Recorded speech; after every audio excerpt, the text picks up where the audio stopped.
तिमिरान्धस्य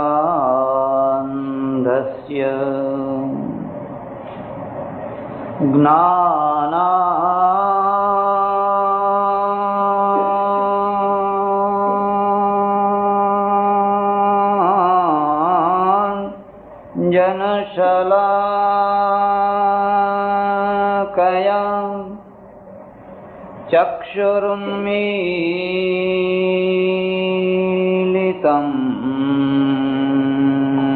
येन तस्मै श्रीगुरवे नमः। मूकं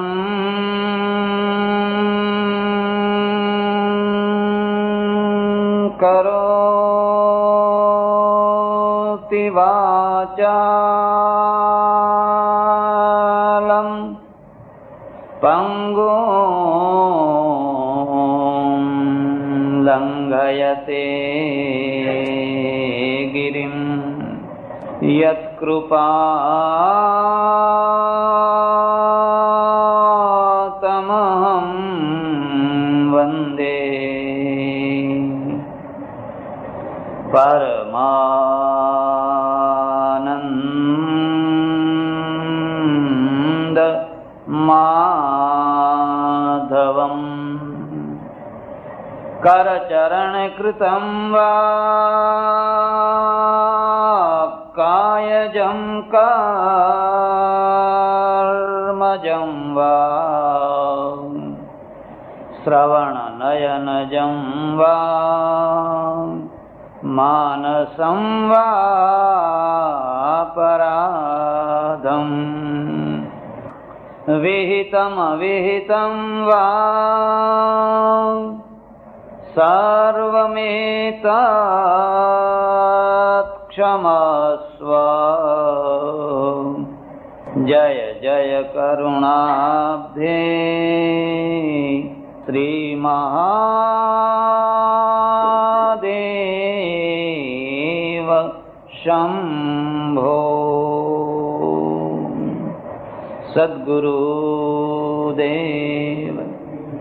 कृष्ण कन्हैया नमः। पार्वती पते हर हर महादेव हर। माताओ, बहनों અને ધર્માભિલાષી સજ્જનો, આ વર્ષના આયોજનમાં આજનું આ છેલ્લું વ્યાખ્યાન છે. બે વ્યાખ્યાનોમાં જેમણે ભાગ લીધો હશે એમને ખ્યાલ હશે કે આપણો વિષય છે ઉપનિષદો, યોગસૂત્ર અને ભગવદ્ ગીતાનું પ્રદાન શું.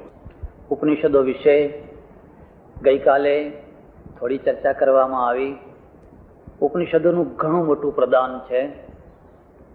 આજે પણ બીમાર એવા હિન્દુ ધર્મને ખોટું ન લાગે તો મરણ પથારીએ પડેલા હિન્દુ ધર્મને બચાવવાની કોઈ મોટામાં મોટી ઓથ હોય તો એ ઉપનિષદો પાસે છે. શરત એટલી છે કે તમે ઉપનિષદોને પ્રધાન બનાવો તો. એની પાસે ઘણું પાથું છે. બૌદ્ધિકો માટે, ભાવનાશીલ લોકો માટે, વ્યવહાર માટે, બધા. ઉપનિષદમાં એક જ બ્રહ્મ છે, એક જ પરમેશ્વર છે, નિરાકાર છે, પણ સાકાર સાથે વિરોધ નથી. એવી બધી ઘણી વાતો છે. પણ હવે આજે ઉપનિષદની ચર્ચા નહીં કરી. ઉપનિષદ પછી ભારતને મોટું પ્રદાન કરનારો કોઈ ગ્રંથ હોય એ યોગસૂત્ર છે. તમને કદાચ ખબર હોય કે ન હોય, પણ યોગસૂત્ર બુદ્ધના ઉત્તર કાળમાં રચાયેલો ગ્રંથ છે. બુદ્ધથી 200 વર્ષ પછી, એટલે ઈસવીસન પૂર્વ 3ય શતાબ્દીમાં તક્ષશિલાના આચાર્ય પાતંજલિ અને પતંજલિએ આ ગ્રંથ રચ્યો છે. પતંજલિ માટે એક બહુ પ્રસિદ્ધ શ્લોક છે, યોગેન ચિત્તસ્ય પદેન વાચામ મલમ શરીરસ્ય ચ વૈદ્યકેન યોપાકરોત્તમ પ્રવરમ મુનિનામ પતંજલિમ પ્રાંજલિરાનતોસ્મિ. એમણે 3 મોટા ગ્રંથો રચ્યા અને 3 ગ્રંથો મેલ દૂર કરનારા હતા, માત્ર મેલ દૂર કરનારા. યોગેન ચિત્તસ્ય, યોગના દ્વારા ચિત્તનો મેલ, પદેન વાચામ, વ્યાકરણના દ્વારા વાણીનો મેલ, અને આયુર્વેદના દ્વારા મલમ શરીરસ્ય ચ વૈદ્યકેન, વૈદકના દ્વારા શરીરનો મેલ. આ 3 મેલો દૂર કરવા માટે પતંજલિએ 3 ગ્રંથોની રચના કરી. 3 અદ્ભુત ગ્રંથો છે. પતંજલિ બહુ મોટા મહાન ઋષિ છે. એ અર્થમાં મહાન છે કે ચિંતક નથી. તમે યોગ સૂત્ર જોશો તો યોગ સૂત્રમાં ચિંતનનું પ્રમાણ ન્યૂન છે, પણ સાધનાનું પ્રમાણ પ્રચુર છે. એટલે ચિંતન પ્રધાન નહીં, પણ સાધના પ્રધાન ગ્રંથ છે. અને સાધનાનું પ્રમાણ એટલું પ્રચુર છે કે યોગ સૂત્ર આસ્તિકો માટે ઉપયોગી છે, નાસ્તિકો માટે પણ ઉપયોગી છે, જૈનો માટે ઉપયોગી છે, બૌદ્ધો માટે ઉપયોગી છે, મુસલમાનો માટે ઉપયોગી છે, ક્રિશ્ચનો માટે ઉપયોગી છે. આજે તો યોગનો સૌથી વધારે પ્રચાર અમેરિકામાં થાય છે અને વધારે સાયન્ટિફિક રીતે થાય છે. તમને કદાચ ખબર નહીં હોય, અમેરિકાની એક ચેનલ સવારના પહોરમાં 1.5 કલાક સુધી યોગના કાર્યક્રમ ટીવી ઉપર આપે છે. એક મુખ્ય બહેન હોય, 2 ગૌણ બહેનો હોય, એમનો શરીર જુઓ તો રબડ જેવા ઘાટીલા, એટલા સુંદર શરીર, 1.5 કલાક સુધી એટલા આસન હોય, એટલા વ્યવસ્થિત રીતે, એટલા સાયન્ટિફિક રીતે 1.5 કલાક. અને જ્યારે ટીવીનો કાર્યક્રમ એ ચેનલનો ચાલતો હોય ત્યારે લગભગ આખા અમેરિકામાં ટીવી સામે ઉભા રહી અને લોકો એ પ્રકારના આસનો કરતા. પેલી બહેન હાથ ઊંચા કરે એટલે લોકો આમ હાથ ઊંચા કરે. હું જયારે હવાઈથી જાપાન પહોંચ્યો અને વિમાનને 1.5 કલાક ઉભું રહેવું પડ્યું, કારણ કે ગેટ ખાલી નથી ટોક્યો નરીટા હવાઈ અડ્ડા ઉપર. એટલે વિમાનવાળા બહુ હોશિયાર માણસો, એને તરત જ યોગની કોઈ કેસેટ હશે એ મૂકી દીધી, વિડીયો કેસેટ. યોગની કેસેટ ચાલુ કરી એટલે પ્લેનમાં સ્ક્રીન 4 જગ્યાએ, એટલે ત્યાં કેસેટમાં યોગ બતાવવાની શરૂઆત કરી. આખું વિમાન યોગ કરવા ચાલુ કર્યું. આપણને તો કે શરમ આવે, તો આપણાથી આવું થાય, આપણાથી આવું થાય. વિવેકાનંદે છે ને એક જગ્યાએ એક બહુ સરસ વાત લખી છે. એમણે લખ્યું છે, સંન્યાસીઓ માત્ર ગુફામાં ના બેસી રહેશો, બહાર નીકળો, સાંજ પડે એટલે વોલીબોલ રમો, ક્રિકેટ રમો. તમને ખબર છે સૌથી વધારેમાં વધારે બીમારી સાધુઓને હોય છે સંસારીઓ કરતા, સૌથી વધારે. અને એનું એક કારણ છે કે કૃત્રિમ જીવન છે, બનાવટી જીવન છે, બેઠાડું જીવન છે. એના કારણે વધારે બીમાર રહે. હવે વિવેકાનંદે તો લખી દીધું, પણ માનો કે તમે સણોસરાથી બહુ મોટી ભાવના લઈને મને મળવા આવ્યા હો અને મારે આશ્રમમાં જયારે તમે પગ મૂકો ત્યારે હું વોલીબોલ રમતો હોઉં, તો તમે કેવી છાપ લો? કઈ પ્રકારની છાપ લો? અરે મારા, તો વોલીબોલ જ રમવું હતું, પછી સાધુ શું કામ થયા? ત્યારે હવે તમે જ બતાવો શું કામ થયા? વોલીબોલ તો છોકરા રમે. પશ્ચિમની પાસે એક જીવન છે, 80 વર્ષનો ડોસો પણ રમતો હોય સાંજે. 70-75 વર્ષની ડોસી હોય, પણ આટલી ઊંચી એડીના પેલા પહેર્યા હોય, પેલું લીલું પીળું બધું ચોપડ્યું હોય, અને આમ જતી હોય ને સીધા પગ આમ સટ સટ સટ સટ સટ આમ આમ આમ આમ પેલો તાજીઓ જેમ ડોલતો જાય એવી રીતે ને ધાડ ધાડ જતી હોય.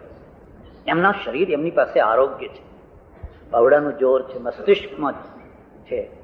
આપણે એમની પાસેથી શીખવાનું છે, નિંદા નથી કરવાની. એટલે યોગેન ચિત્તસ્ય પદેન વાચામ. વાણીની અશુદ્ધિ શું છે? વાણીની અશુદ્ધિ છે અશુદ્ધ વ્યાકરણથી અશુદ્ધ ઉચ્ચારણ. અને એ તો વ્યાકરણના દ્વારા જ દૂર થઈ શકે. એ મેલ છે. શરીરનો મેલ બીમારી છે, પરસેવો મેલ નથી. પરસેવો તો જરૂરી છે, શરીરની બીમારી છે. એ રોગ છે, બીમારી છે, એ મેલ છે. અને શરીરમાં જો કોઈ બીમારી ન હોય એવા શરીરમાંથી આપોઆપ એક ચમક નીકળશે, એક સુગંધ નીકળશે. પેલું આમ નહીં છાંટો તો સુગંધ નીકળશે. તમારે અનુભવ કરવો હોય તો કરજો. હેલ્ધી જે બાળક છે ને, આરોગ્ય વાળું નાનું બાળક 1.5-2 વર્ષનું, તમે એનું શરીર સૂંઘી જોજો. કોઈ ફેક્ટરી અત્તર ના બનાવી શકે એટલી સુંદર સુવાસ એના શરીરમાંથી આવે છે. કોઈ ફેક્ટરી ના બનાવી શકે, કુદરતે મૂકેલી છે સુગંધ. કોઈ વૃદ્ધ માણસના શરીરને સૂંઘી જોજો, કારણ કે રોગ બધા ઉભરાઈ રહ્યા છે. હવે એની નજીક બેસવાની ઈચ્છા નથી. આરોગ્ય છે, એ આરોગ્યની સાથે બે વસ્તુઓ આપોઆપ સંકળાયેલી છે. તમારા શરીરમાંથી એક સુગંધ અને તમારી ચામડી ઉપર એક ચમક, એક તેજસ્વીતા. બાળક કેમ ચમકતું હોય છે, એટલે કાલિદાસને લખવું પડ્યું છે કિમી વહી મધુરાણામ મંડનમ નાકૃતિન. ખબર હશે જે શકુંતલાના માટે લખ્યું, કિમી વહી મધુર. એને વલકલ પહેર્યા છે, પેલા પાંદડા ખોસ્યા છે, પણ છતાંય રૂપાળી લાગે છે. કિમી વહી મધુરાણામ મંડનમ નાકૃતિન. આ 3 મેલો છે. એ 3 મેલોને દૂર કરવા માટે જાણે 3 ગ્રંથો લખ્યા, 3 સાધનાના ગ્રંથો. અને આની વિશેષતા એ છે કે માત્ર સાધનાના ગ્રંથો છે, એટલે એમાં વાદ વિવાદને પ્રશ્ન જ નથી. ઈશ્વર સાકાર છે કે નિરાકાર, આત્મા અણુ છે કે પરમાણુ છે કે વ્યાપક છે, એવો કોઈ વિવાદની જગ્યા જ નથી. તમે જે માનતા હોય માનો, ઈશ્વરને માનો ના માનો તમારી ઈચ્છા છે. પણ હું તમને એટલી જ વાત કહેવા માંગુ છું કે તમારું ચિત્ત છે ને, એ તમને દુઃખ દે છે. તમારું મન તમને દુઃખ દે છે. તમે તમારા મનથી ત્રાસી ગયા છો. અને જો તમે તમારા મનથી ત્રાસી ગયા હો તો એના માટે મારી પાસે સાધના છે. અને એ સાધના એટલી સાયન્ટિફિક સાધના છે, એટલી સરસ સાધના છે, તમને ભાગ્યે જ એનો વિરોધ કરવાનું મન થાય. એટલે એમને યોગને 8 ભાગમાં વહેંચી નાખ્યો છે. અષ્ટાંગ યોગ 8 ભાગમાં વહેંચી નાખ્યો છે. યમ, નિયમ, આસન, પ્રાણાયામ, પ્રત્યાહાર, ધારણા, ધ્યાન, સમાધિ. 8 ભાગ. એમાં પહેલા જે 2 ભાગ છે એ ફાઉન્ડેશન છે, એ માત્ર ફાઉન્ડેશન છે. યમ, નિયમ, એના ઉપર બુદ્ધની અસર છે, મહાવીરની અસર છે. તમારું મસ્તિષ્ક એટલું ખુલ્લું રાખજો કે તમારા ઉપર કોઈની અસર પડી હોય એને તમે સ્વીકાર કરી શકો અને કૃતજ્ઞતા પૂર્વક સ્વીકાર કરી શકો. બુદ્ધ અને મહાવીર આ બંને જે ધર્મ મૂક્યો લોકોના આગળ, એની એક ખાસ ખાસિયત છે. દાખલો એક તમને આપો. બુદ્ધે કહ્યું ધર્મ એટલે શું? શીલ, સમાધિ અને પ્રજ્ઞા. 3 પાયા ઉપર આખો ધર્મ. શીલ, યજ્ઞો કરો, હવન કરો, ફલાણું કરો, એક પગે ઉભા રહો, ઊંધા માથે લટકો, એવું કઈ નહીં. શીલ, સમાધિ અને પ્રજ્ઞા. શીલથી સમાજનું ચારિત્ર બને છે. સમાધિથી તમારી આંતરિક ભૂમિકા શુદ્ધ થાય છે અને પ્રજ્ઞાથી તમારી બુદ્ધિ ખીલે છે. આ 3 જ્યાં દ્રઢ થતા હોય, સ્થિર થતા હોય, એનું નામ છે ધર્મ. આમાં કોઈ વિરોધ કરવા જેવી વાત છે? આમાં કોઈ ન ગમવા જેવી વાત છે? ચોટી રાખો તો ધર્મ, દાઢી રાખો તો ધર્મ, એના ઉપર કોઈ ભાર ન મૂક્યો. એમ વેદ કે એનું નામ ધર્મ, ગીતા કે એનું નામ ધર્મ, ફલાણો ગ્રંથ કે એનું નામ ધર્મ, એવું નહીં.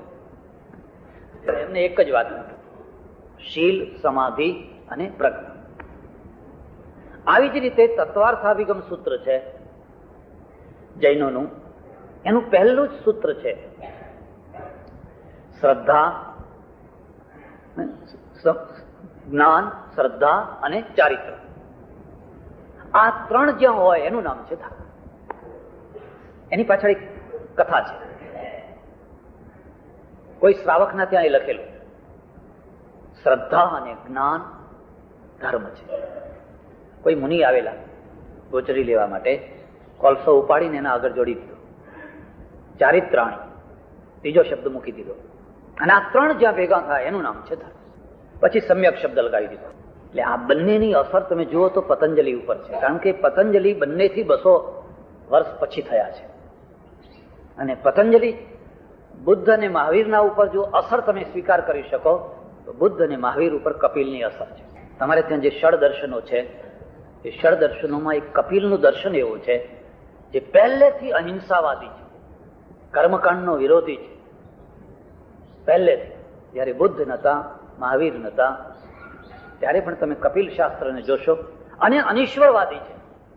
એ અનિશ્વરવાદ, કર્મવાદ ખરો, આત્મવાદ ખરો, કર્મફળવાદ ખરો, પણ કર્મકાંડ ને યોગ સાધના. એટલે કપિલની અસર બુદ્ધ અને મહાવીર ઉપર છે. તમને ખ્યાલ હશે કે બુદ્ધ છે ને એ કપિલ સંપ્રદાયના બહુ મોટા એક આચાર્ય ગુરુ આલામ કલામના ત્યાં વર્ષો સુધી રહેલા અને એમની પાસેથી જ્ઞાન ગ્રહણ કરેલું. એટલે આ એક પરંપરા કપિલે લખેલું છે કે આ યજ્ઞો, આ હોમ હવનો એની જીવન વિકાસમાં એની કોઈ જરૂરત નથી, એની કશી આવશ્યકતા નથી અને કપિલ પ્રમાણે એ બરાબર પણ નથી. એટલે પતંજલિ છે એ પતંજલિના ઉપર બૌદ્ધ ધર્મની અને જૈન ધર્મની અસર છે, સચોટ અસર છે, એ સ્વીકાર કરવાની વાત છે. પણ સાથે સાથે પતંજલિમાં એક વિશેષતા છે, પતંજલિ ઈશ્વરવાદી છે, અનિશ્વરવાદી નથી, ઈશ્વરવાદી છે. અને જે આ ધ્યાન કરવાની પ્રક્રિયા, યોગ કરવાની પ્રક્રિયા મોટા ભાગે અનિશ્વરવાદની દેન છે. એને એમને ઈશ્વરવાદમાં રૂપાંતર કરી નાખ્યું. અનિશ્વરવાદની દેન એટલા માટે છે કે જો ઈશ્વર નથી તો હવે ઉપાસના કોની કરવી? ઉપાસના કોની કરવી? બૌદ્ધ અને જૈન ધર્મો વર્ષો સુધી મૂર્તિ પૂજા નતા કરતા, ચૈત્ય વંદના કરતા.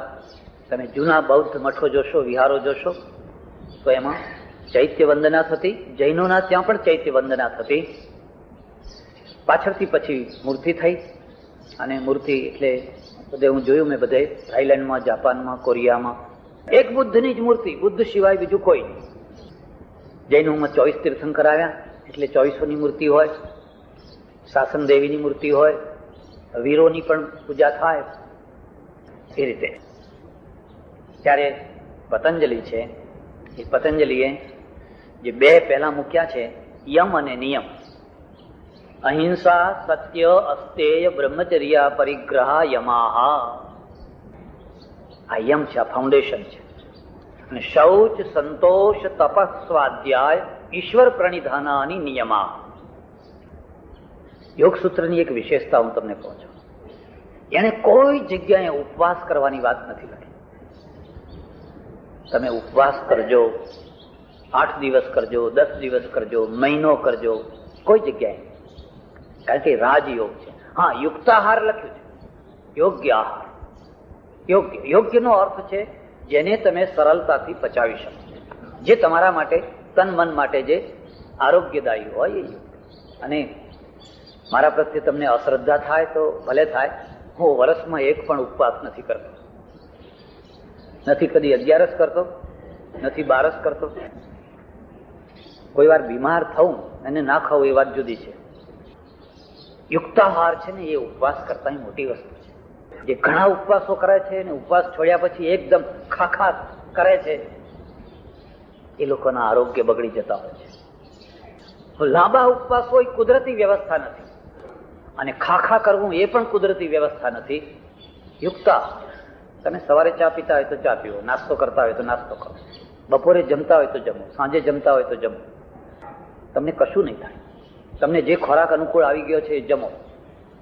દાળ ને રોટલી, શાક ને રોટલી, જે તમને અનુકૂળ આવ્યું હોય. 12 મહિના તમે જોશો તમારું આરોગ્ય સારું રહેશે. એમાં વિક્ષેપ ન કરો. આ શરીરને છંછેડો નહીં, વગર જોતું ના છંછેડો. વગર જોતું છંછેડશો તો એનો શારીરિક લાભે નહીં થાય ને માનસિક લાભ પણ નહીં થાય. યોગ સૂત્રની આ એક ખાસિયત છે. ત્યારે એને નિયમો આપ્યા, પણ એ નિયમો શું આપ્યા? શૌચ, પવિત્ર રહે શારીરિક, સંતોષ, શૌચ, સંતોષ, તપ, અને તપની વ્યાખ્યા કરી છે. યોગ સૂત્ર ઉપર વ્યાસ ભાષ્ય છે. અને વ્યાસજીએ, એટલે આ પ્રસિદ્ધ વ્યાસ નહીં, બીજા વ્યાસ થયા, એ વ્યાસજીએ બહુ સુંદર વ્યાખ્યા કરી છે. તપ એટલે ભૂખ્યા રહેવું, એક પગે ઉભા રહેવું એવું નહીં. ધર્માચરણ કરતી વખતે જે કષ્ટો આવે એ કષ્ટોને હસતા હસતા સહન કરવા, એનું નામ તપ. હા, લોક ભારતી ઉભી કરવી હોય અને કષ્ટો ના આવે એવું કદી બને જ નહીં. એ કષ્ટોને તમે હસતા હસતા સહન કરી લો છો, તમે તપસ્વી છો. વાસ્કો ડી ગામા તપસ્વી છે, કોલંબસ તપસ્વી છે, કારણ કે એના તપનું ફળ એના દેશને મળે છે. રાષ્ટ્રીય તપ છે. આ સંસ્થા માટે જેમણે તપ કર્યું અને આજે તપ કરવું પડતું હશે, કોઈ ગ્રાન્ટ મેળવવી હોય, કોઈ મદદ મેળવવી હોય, કોની કોની દાઢીમાં હાથ નહીં નાખવા પડતા હોય, કોને કોને નહીં મના, કોને કોને સલામો નહીં પડતી, એ બધું જે કરવામાં આવે છે ને એ તપ છે. અને વાંચ્યું તપ નથી. આપણા દેશનું તો દુર્ભાગ્ય હું સમજુ છું કે આ દેશમાં જેટલો ત્યાગ અને વૈરાગ્ય છે અને જેટલું તપ છે, દુનિયાના કોઈ દેશમાં આટલું નથી. એટલા ત્યાગીઓ આ દેશમાં રહે છે, એટલા વૈરાગ્યો આ દેશમાં રહે છે, એટલા તપસ્વીઓ આ દેશમાં રહે છે. પણ વાંચ્યું બધું સંતાન વિના, એનું કોઈ પરિણામ નહીં, એનું કશું પરિણામ નહીં. ત્યારે આ તપ પરિણામ આપે છે. આમાંથી સેંકડો વિદ્યાર્થીઓને નવું જીવન મળે. જ્યારે તમે એક સંસ્થા ઊભી કરો છો, એક પ્રવૃત્તિ ઊભી કરો છો અને એ પ્રવૃત્તિમાં તમને અશાંતિ થાય છે, આ બધું ચલાવવું કઈ રમત વાત છે? કોઈને કંઈ ખોટું લાગ્યું, કોઈને કંઈ ખોટું લાગ્યું, કોઈને કંઈ ખોટું લાગ્યું. એ અશાંતિને તમે સહન કરો છો અને હજારોને એમાંથી શાંતિ મળે છે, તો તમારી અશાંતિ એ તપ છે નહીં. યોગ સૂત્ર પણ એ તપ બતાવે છે. ધર્માચરણ કરતી વખતે, સત્યાચરણ કરતી વખતે જે તમને કષ્ટ પડે, પ્રતાપને કષ્ટ પડ્યું, માનસીને ના પડ્યું. માનસીની 10 આંગળીઓ ઘી કેળા, માનસીને કોઈ કષ્ટ ના પડ્યું. પ્રતાપને તપ પડ્યું, વનનો થઈ ગયો. ઘાસની રોટલી પણ ટાઈમ ઉપર ના મળે. એટલે રાષ્ટ્રીય તપ છે, રાષ્ટ્ર માટેનું તપ છે. અને ગાંધીજીએ પણ એ તપ કર્યું. ગાંધીજી ધાર્યું હોત તો ચોપાટી ઉપર મોટો બંગલો બાંધી શક્યા હોત, ફિરોઝ શાહ મહેતા જેવા બેરિસ્ટર થઈ શક્યા હોત, પણ પછી બાપુ ના થઈ શક્યા હોત. પછી ફિરોઝ શાહ મહેતા થઈ શક્યા હોત, પણ એ તો બાપુ થયા. કેટલું કષ્ટ ભોગવી. એટલે એને તપની વ્યાખ્યા કરી છે. મારે ત્યાં કહું તમને, તપ છે અહીંયા. એટલા લોકો તપસ્વીઓ, એટલા અમારા કેટલાક સાધુઓ તો 6 મહિના સુધી ઉભા રહેતા હોય છે ગામની ભાગોળે. પેલું ઝૂલા જેવું બનાવી અને પગ જુઓ તો સૂજીને આવા થઈ ગયા હોય. જઈને પૂછો કે મહારાજ શા માટે? રામેશ્વર જાના હૈ, જબ તક ગામ લોગ किराए की व्यवस्था नहीं करेंगे तब तक हम खड़े रहेंगे. રામેશ્વર જવા માટે પૈસાની જરૂર છે અને એ પૈસા સીધી રીતે લોકો આપતા નથી, કારણ કે સીધી આંગળીએ ઘી નીકળતું. એટલે હવે ચાલો અહીં ઉભા રહો, આપણી જાતને રીબાવો અને એ રીબામણીમાંથી લોકોને દયા અને શ્રદ્ધા જન્મે. એમાંથી પછી કહે છે કે મહારાજ કેટલા, અરે આ ગામનું તો નખો જ જશે જો આ મહારાજનો શ્રાપ લાગ્યો તો. એટલે પછી બધા ભેગા થઈને એમને કરી આપે. એટલે આ ગામ છોડીને બીજા ગામ. કેટલાક ચીફિયા મારતા હોય છે, કેટલાક પંચધોણી તાપતા હોય છે ઉનાળાના દિવસોમાં, આગળ પાછળ ચારે તરફ. એમાંથી રાષ્ટ્રને શું મળ્યું? એમાંથી સમાજને શું મળ્યું? 0 0 0. કારણ કે તો વાંચ્યા તપ છે. અને ભગવદ્ ગીતાએ એનો બહુ નિષેધ કર્યો છે. એ અજ્ઞાનીઓ જે ઘોર તપ તપે છે ને, કરશે અંતમ શરીરસ્થમ ભૂતગ્રામમ ચેતસ, એ તો મને જ ચૂકવી રહ્યા છે. કરશે અંતમ શરીરસ્થમ એટલે એ વાંચ્યા તપ છે. મને એક માણસે આવીને કહ્યું મને કે મહારાજ તમારે તો લીલા લહેર છે. મેં કહું હોય જ ને, શું કામ ના હોય? લીલા લહેર છે શું છે એ તો બહારના માણસને શું ખબર પડે? હવે કોઈ એમ માનતું હોય તો બરાબર છે. હું ઘણી વાર લોકોને કહું લીલા લહેર કરવી હોય તો આવો, ત્યારે આમ તમને લીલા લહેર કરાવી દઈએ. ને કે અમારા સાધુઓ તો વાળ ખેંચે, વાળ. મેં કે હું ચામડું ખેંચવા તૈયાર છું, હું મારું ચામડું ખેંચી આપવા તૈયાર છું, પણ તમે મને એનું પરિણામ બતાવો, એનાથી શું મળે શું? જો તમે મને એનું નક્કર પરિણામ બતાવી શકતા હોવ કે આ કરવાથી રાષ્ટ્રને આ મળ્યું, આ કરવાથી સમાજને આ મળ્યું, આ કરવાથી અંતરના આત્માને આ મળ્યું, તો હું ચામડું ખેંચી આપવા તૈયાર છું. યોગ સૂત્ર છે એ તપને માને છે, પણ તપની વ્યાખ્યા છે ધર્માચરણ કરતા જે કષ્ટો પડે, જે વિઘ્નો પડે. તમે 2 કોલેજમાંથી એક સાથે ભણીને બહાર નીકળ્યા. એક માણસ છે, એને આ નિયમોને ઊંચે મૂકી દીધા, આજે બંગલો બનાવી દીધો, ફેક્ટરીઓ બનાવી દીધી. એને આંગણે તો ગાડીઓ, 4-5 ગાડીઓ ઊભી છે. અને તમે તપમાં રહી ગયા, તમે સત્યમાં રહી ગયા, તમે સિદ્ધાંતોમાં રહી ગયા. હવે સાયકલનું ઠેકાણું નથી. અને તમારા મનમાં રહી રહીને વેદના થાય, એના જેવું કર્યું હોત તો આપણે પણ આગળ વધી ગયા હોત. ત્યારે તમે તપસ્વી નહીં થઈ શકો. પેલી ગાડીઓ કરતા તમારી સાયકલ છે ને, એ સાયકલનું તેજ વધારે છે. એને સંતોષથી સહન કરો. બરાબર છે. જો મારે આ રસ્તે ચાલવાનું હોય તો મારે ત્યાં તો સાયકલ જ હોય, ગાડીઓ ના હોય. ગાડીઓ ના હોવાનું મને કોઈ દુઃખ નથી, કોઈ અસંતોષ નથી, કોઈ પશ્ચાતાપ નથી. એક માણસે મને આવીને કહ્યું, મહારાજ, જેમ જેમ વધારે ધર્મ પાળીએ છીએ એમ એમ વધારે દુઃખી થઈએ છીએ. તો હવે શું કરવું? મેં કહ્યું, અધર્મ પાળો. ત્યારે એમાં વળી પૂછવાનું શું હતું? જો ધર્મ પાળવાથી વધારે દુઃખી થવાતું હોય અને એ દુઃખ તમને પીડા આપતું હોય તો અધર્મના રસ્તે ચાલો. મને કે તમે છૂટ આપો છો? મેં કહું, હું છૂટ નહીં આપું તો ક્યાં અટકવાનો હતો? હું છૂટ નહીં આપું તો ક્યાં રોકાવાનો, અટકવાનો ક્યાં હતો? એટલે શૌચ, સંતોષ, તપઃ, સ્વાધ્યાય, ઈશ્વર પ્રણિધાનાની નિયમા. સ્વાધ્યાયનો અર્થ થાય છે એવું આધ્યાત્મિક પુસ્તક સમૂહમાં મળીને ચિંતન મનન સાથે અડધો કલાક રોજ વાંચવું, જાણવું, સમજવું, એનું નામ સ્વાધ્યાય છે. આધ્યાત્મિક પુસ્તક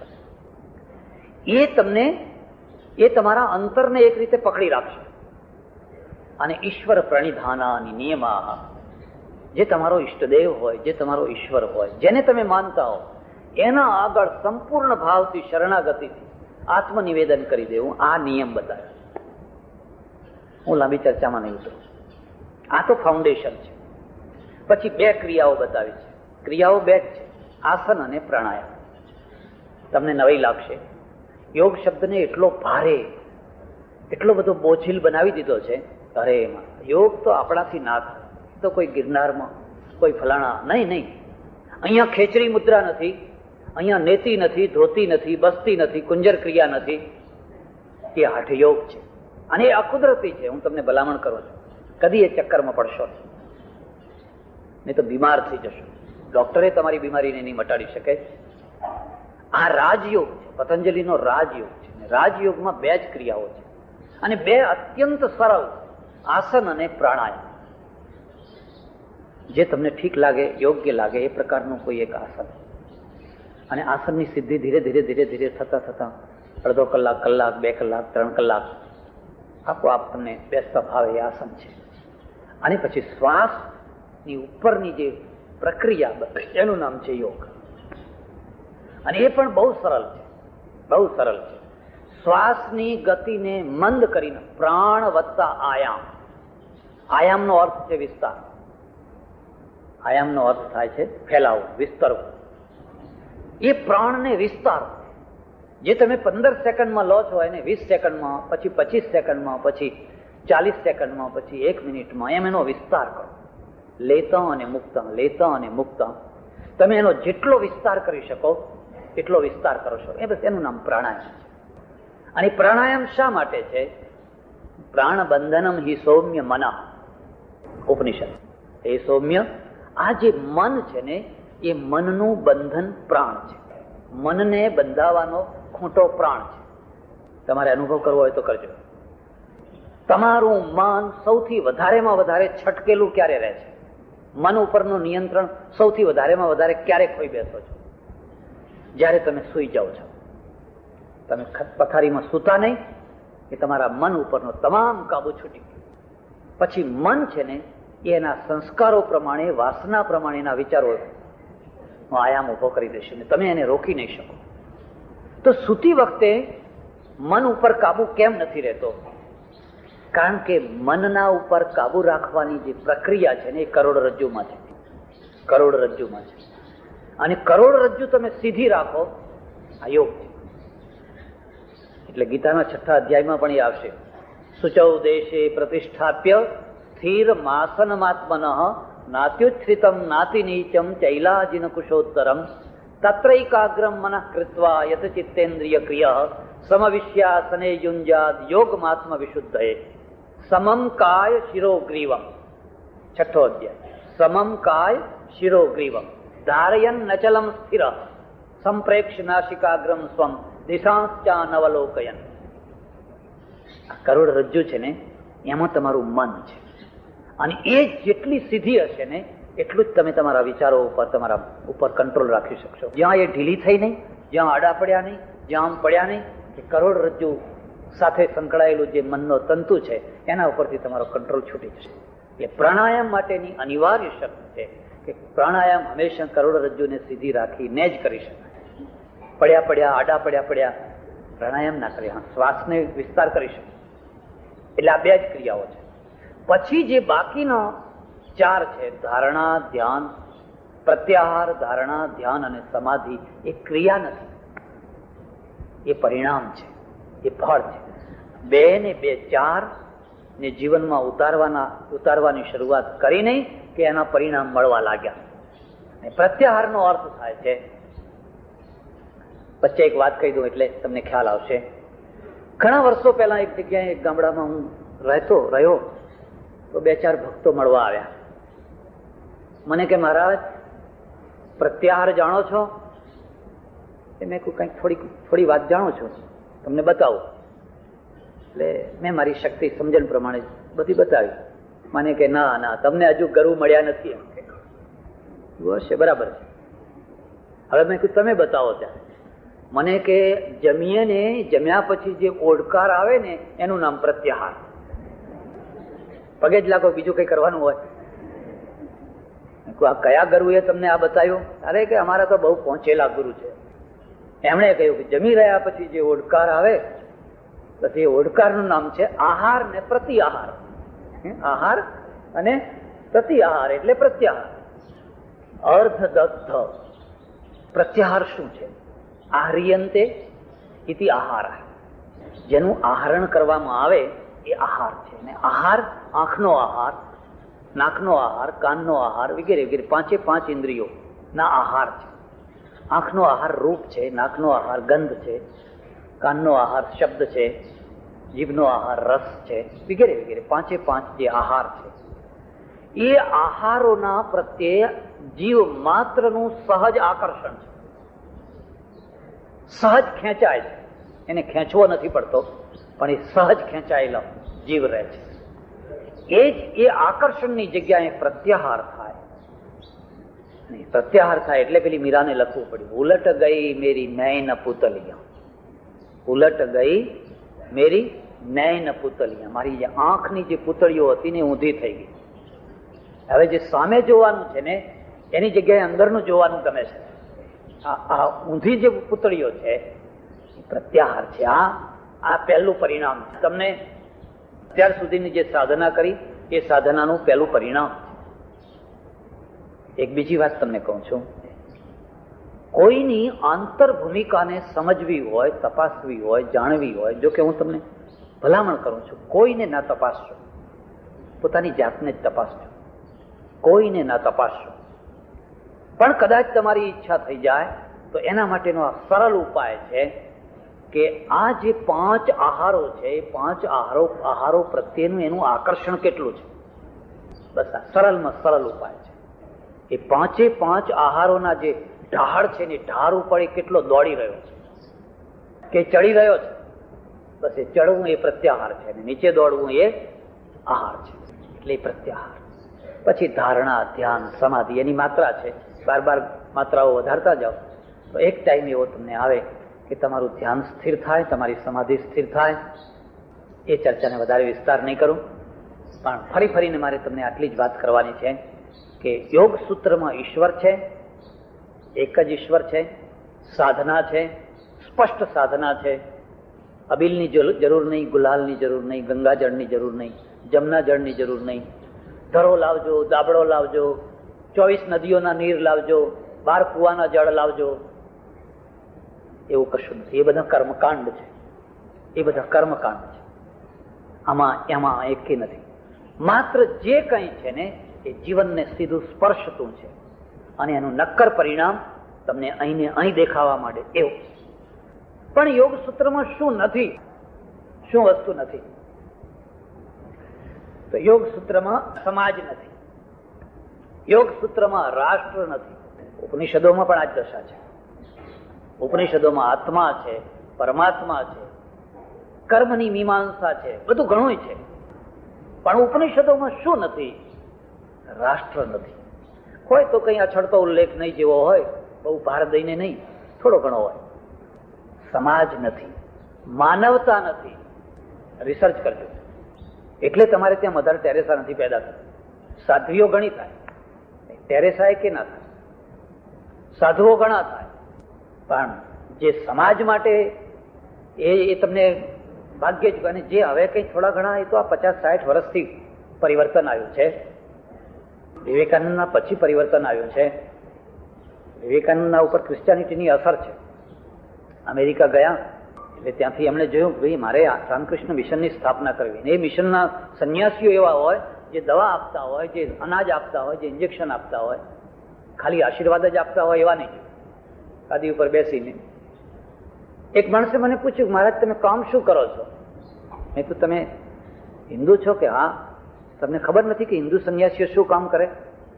નાના કા તો પૂછું છું. મેં કહું દર્શન દેવાનું કામ કરું છું. દર્શન દેવાનું તો કઈ કામ કહેવાતું હશે? અરે મેં કહું એટલું મોટું કામ છે, લાઈનોની લાઈન લાગી હોય છે, કામ ધંધો મૂકીને લોકો આવતા હોય છે. અને જેમ દર્શન મળો એમ ટોળું મોટું. મહારાજ તો 6 મહિને જ દર્શન દે છે. મહારાજ તો દિવસમાં એક જ વાર દર્શન દે છે. મહારાજ તો 12 મહિને દર્શન દે છે. એટલે મેળા જામવાના. એ રામકૃષ્ણ મિશન આખું બદલાઈ ગયું એનું કારણ એના ઉપર ક્રિશ્ચિયાનિટીની અસર છે. અને સારી અસર છે, એને સારા પરિણામ આપ્યા છે. એટલે આ બંને ગ્રંથોના ઘણા જમા પાસા છે. પણ એમાં નથી શું? એમાં માનવતાની વાત નથી. કોઈ ગરીબને આપજો, કોઈને અનાજ આપજો, કોઈને કપડું આપજો, કોઈને દવા આપજો, કોઈને વિદ્યા આપજો, એ બધી ચર્ચાઓ નથી. તમારા રાષ્ટ્ર માટે જીવજો, જરૂર પડે તો ફાંસીએ ચડી જજો, બલિદાન થઈ જજો. એ જે રાષ્ટ્રવાદ છે એ રાષ્ટ્રવાદ જોઈએ એટલા પ્રમાણમાં નથી, લગભગ નથી એમ કહું તો ચાલે. એટલે હિન્દુ, જૈન અને બૌદ્ધ આ ત્રિવેણી જે ભારતમાં મુખ્ય 3 ધર્મોની જે ત્રિવેણી, એ ત્રિવેણીએ સાધુઓ ઘણા આપ્યા, સાધ્વીઓ ઘણી આપી, આચાર્યો આપ્યા, શતાવધાનીઓ, અષ્ટાવધાનીઓ એ બધા ઘણા આપ્યા, યોગીઓ, મહાયોગીઓ બધા ઘણા આપ્યા. પણ આ ત્રણેયના દ્વારા પ્રેરણા મળી અને રાષ્ટ્રને મજબૂત બનાવે, સમાજના પ્રશ્નોને ઉકેલે. એક જ દાખલો તમને આપો. કાઠિયાવાડમાં કેટલી સ્ત્રીઓ બળી મરે છે? બળી મરે છે. આજે જ પેપરમાં મેં એક સ્ત્રીનું, કેટલીક બળી મરે છે અને કેટલાકને બાળી મૂકવામાં આવે છે. જો કે બાળવું એ આપણી સંસ્કૃતિ, કે એ અનાજ બાળવું, ઘી બાળવું એ આપણી સંસ્કૃતિ. પછી વિધવાઓને સતી કરીને બાળવી, નગારા વગાડીને બાળી, કેટલી સતીઓને બાળી, એટલી. એ તો બરાબર છે. અને એમાંય તમારે જોવું હોય તો જોજો, જે પછાત કોમની સ્ત્રીઓ એ જલ્દી આત્મહત્યા નહીં કરે, એ જલ્દી બળી નહીં મરે. પણ ઉપરની કોમની જે સ્ત્રીઓ છે ને એ તો જાણે કાગળની માફક, કાં તો બળી મરશે કાં તો બાળી મૂકશે. કારણ શું છે કે નીચેના થરનો જે સમાજ છે એના જે સામાજિક નિયમો છે એ જેટલા સરળ છે એટલા જ ઉપરના સમાજના નિયમો અઘરા છે, કઠોર છે, અકુદરતી છે અને અમાનવીય છે. અને એ દ્રષ્ટિએ તમે જુઓ તો પશ્ચિમની સ્ત્રીઓ બળતી નથી, બાળી નથી મૂકતા, હત્યા નથી કરતા, કારણ કે સમાજના નિયમોને બહુ ઉદાર બનાવી દીધા. પતિ પત્ની જયારે પરણે, તમને ગમશે નહીં મારી વાત, પણ હવે ગમે કે ના ગમે તો ત્યાંની વાત કરું છું. એ પરણતી વખતે જ નક્કી કરે કે મિસ્ટર મેથ્યુ, આપણે 2 વર્ષે 5 વર્ષે જયારે છૂટા પડશું ત્યારે છૂટા પડતી વખતે બાળકો કોની પાસે રહેશે, ફલાણી વસ્તુ કોની પાસે રહેશે, એ વખતે જ નક્કી કરી લેવાનું. અને જયારે 4 વર્ષે 5 વર્ષે 2 વર્ષે 10 વર્ષે છૂટા પડવાનો પ્રસંગ આવે, એક ડ્રાઈવર મને મળ્યો અમેરિકન. મેં એને પૂછ્યું તારી પત્ની શું કરે છે? મને કે હમણાં હું પત્ની વિનાનો છું. મેં કહ્યું કેમ એમ?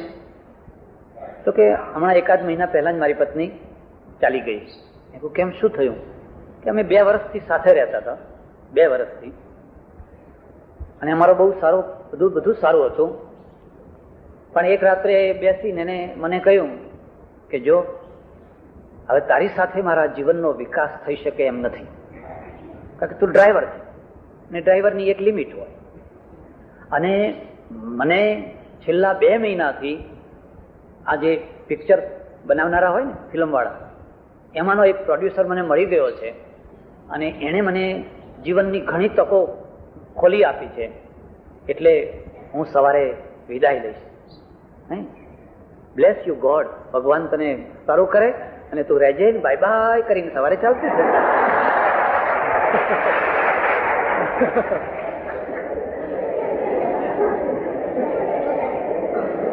મેં કહ્યું તો તારે એને રોકવી હતી ને, એને રોકી કેમ નહીં?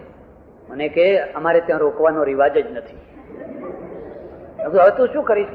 એ કઈ નહીં, આપણે વળી બીજું ખોડશું પાછું, બીજું ખોડશું.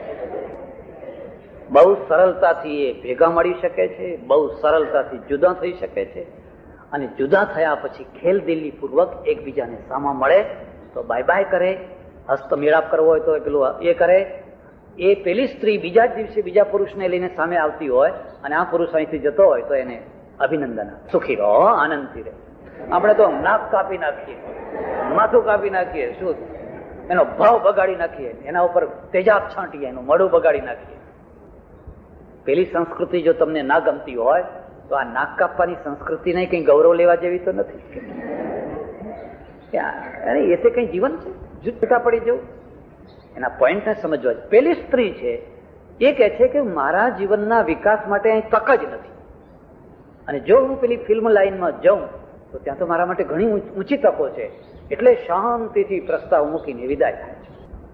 અને એ રીતે એમના સમાજના દૂષણો છે એ આપણે સમજી શકીએ છીએ. પણ એનું જમા પાસું એ છે કે સ્ત્રીનું નાક નથી કાપતા, એને બાળી નથી મૂકતા, એને રીબાઈને કાયમ માટે ત્યક્તા નથી બનાવતા, કે પોતે ત્યક્ત નથી થતા. બરાબર, તું તારી રીતે જીવન જીવું, હું મારી રીતે જીવન જીવું. આ એમના જીવનનું જમા પાસું છે. ત્યારે આ બધા જે મેં ગ્રંથો કયા બંને, એ ગ્રંથોમાં સમાજ જીવનની ચર્ચા નથી, માનવતાની જોઈએ એવી ચર્ચા નથી. અને ચર્ચા નથી એટલે અમે બધા આડકતરી રીતે થયા. માનો કે કબીર એ કઈ ઉપનિષદ વાંચી નથી થયા, એ તો સંત પરંપરા અમારી એક જુદી પરંપરા છે. એ શાસ્ત્રીય પરંપરા નથી, એ સંત પરંપરા છે.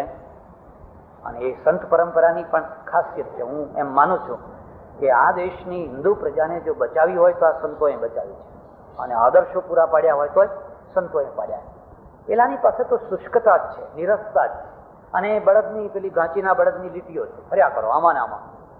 પેલા સંતો લીટીઓ તોડે છે, બહાર નીકળે છે. એટલે જલારામે કહ્યું, જો આપે ટુકડો તો હરી થાય ટુકડો. અને ટુકડો કોને આપવાનો? જે આંગણે આવે બધા.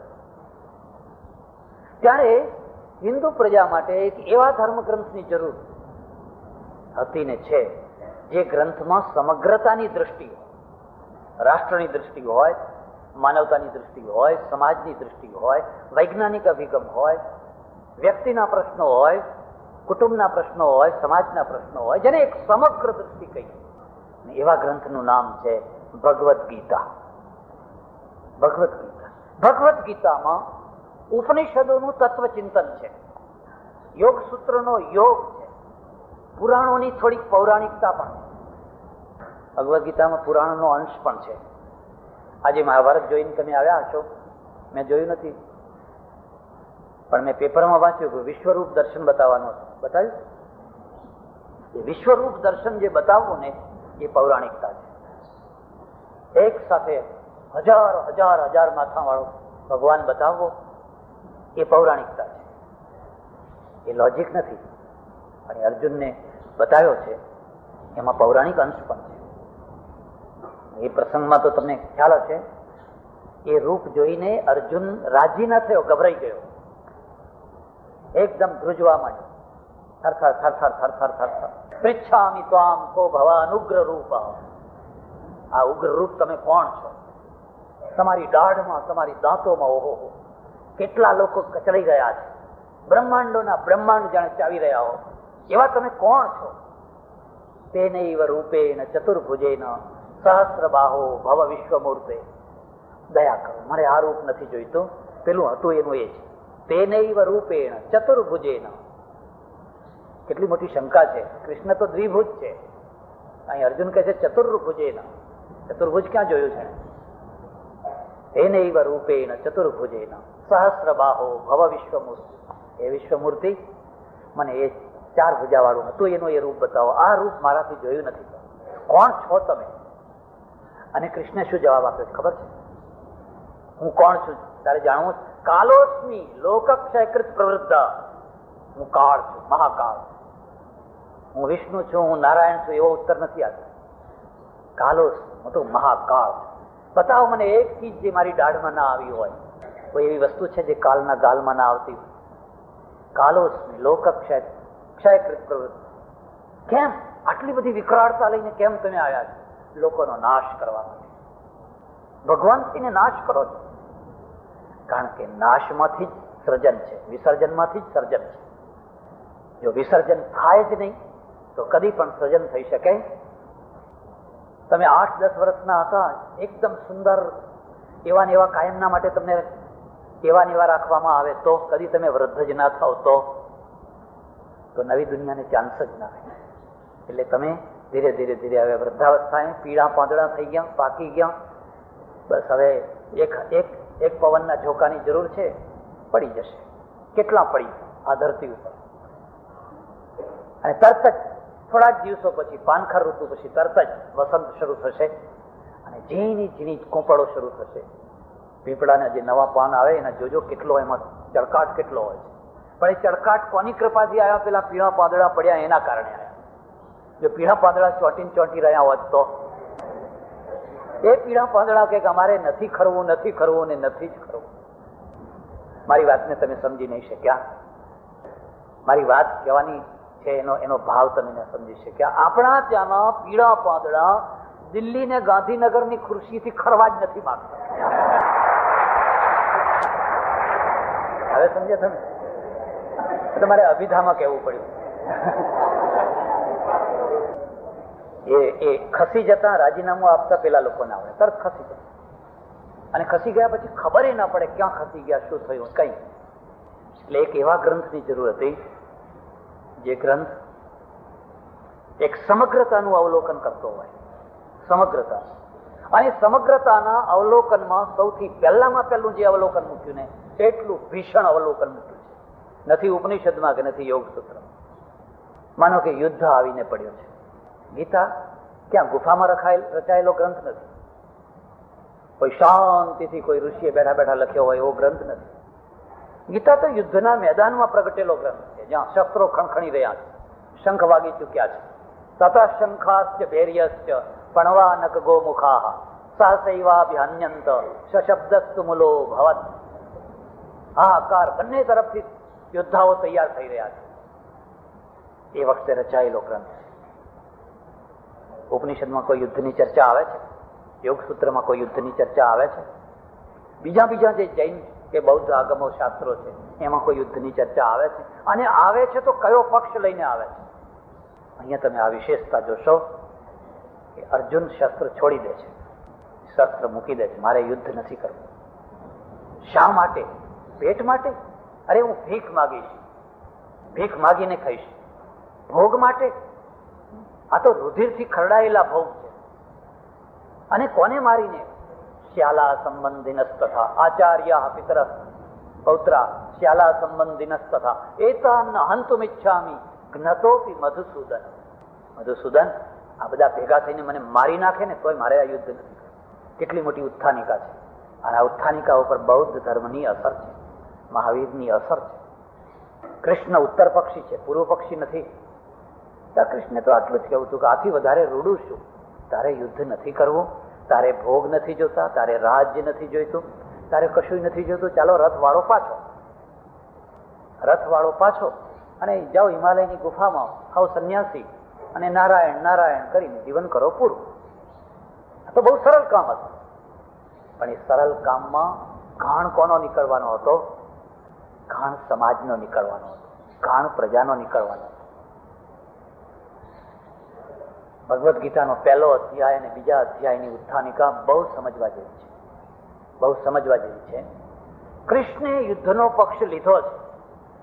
તસ્માદ યુદ્ધસ્વ ભારત, તસ્માદ યુદ્ધસ્વ ભારત, તસ્માદ યુદ્ધસ્વ ભારત. મારું એક પુસ્તક છે, ગીતા અને આપણા પ્રશ્નો. તમને અનુકૂળ આવે તો વાંચજો. તમે જોજો, સૌથી ઓછામાં ઓછું કયું પ્રાણી મરાય છે? ઓછામાં ઓછું કયું પ્રાણી મરાય છે? અને સૌથી વધારેમાં વધારે કયા પ્રાણીઓ મરાય છે? સૌથી ઓછામાં ઓછું સિંહ મરાય છે. ઢગલાબંધ સિંહને મરેલા જોયા તમે? ઢગલાબંધ વાઘને મરેલા તમે જોયા? ત્યારે ઢગલાબંધ કોણ મરાય છે? બકરા મરાય છે. મરાય છે?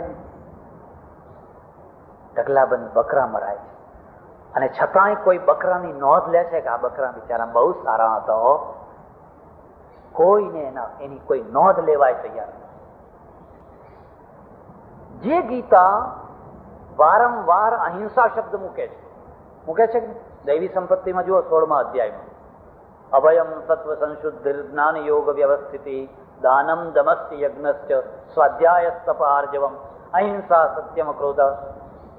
જે ભગવદ્ ગીતા વારંવાર અહિંસા શબ્દ મૂકે છે એ જ ભગવદ્ ગીતાનો મુખ્ય ટોન યુદ્ધનો કેમ? કારણ કે ભગવદ્ ગીતાની અહિંસા અને હિંસા જુદી છે. આ બંનેમાં ફરક છે. હું તમને વિસ્તારથી નહીં કહી શકું, એના માટે ઘણો ટાઈમ જોઈએ અને મારી વાત જલ્દી તમારી સમજમાં પણ નહીં આવી શકે. પણ એટલું હું તમને કહું કે અંગ્રેજોએ 250 વર્ષ રાજ્ય કર્યું. એ 250 વર્ષમાં છેવટના જે 100 વર્ષ છે ને, શરૂઆતના 75 વર્ષ બાદ કરો અથવા શરૂઆતના 100 વર્ષ બાદ કરો તો પાછળના જે 100 વર્ષ છે કે 75 વર્ષ છે એ સૌથી ઓછામાં ઓછી હિંસાથી રાજ કર્યું. ઓછામાં ઓછી હિંસા. ઇતિહાસ જોજો તમે. અને કેટલું મોટું રાજ્ય! કાબુલથી રંગૂન અને લાસાથી લંકા, આટલું બૃહદ ભારત, આટલું વિશાળ ભારત. અંગ્રેજોના સમયમાં એસઆરપી નથી, પોલીસ હતી. પોલીસ હતી, એસઆરપી નથી. અંગ્રેજોના સમયમાં સીઆરપી નથી, બીએસએફ નથી. આ બધા આપણે બનાવવા પડ્યા આપણે બધાને. એમના સમયમાં તો માત્ર પોલીસ હતી અને મિલિટરી હતી. અને મિલિટરી તો કેટલી મિલિટરી હતી? 1947નું બજેટ તમે જોજો. 1947ના ભારતના બજેટમાં મિલિટરી ખાતે 64 કરોડ રૂપિયા છે. મિલિટરી બજેટ 64 કરોડ રૂપિયા. 1989નું બજેટ તમે જોજો, 88 ગયા વર્ષનું બજેટ તમે જોજો.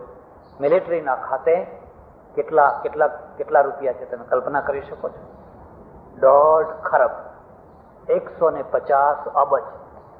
એમાં એસઆરપી, સીઆરપી એ બધું નહીં, પાછું બીએસએફ એ નહીં, પછી મિલિટરીના જે પ્રાઇવેટ બાંધકામ એ પાછા નહીં, જે એકદમ સિક્રેટ, જે સિક્રેટ વસ્તુઓ છે એ પાછું એમાં નહીં ઉમેરવાનું, નહીં તો છતું થઈ જાય.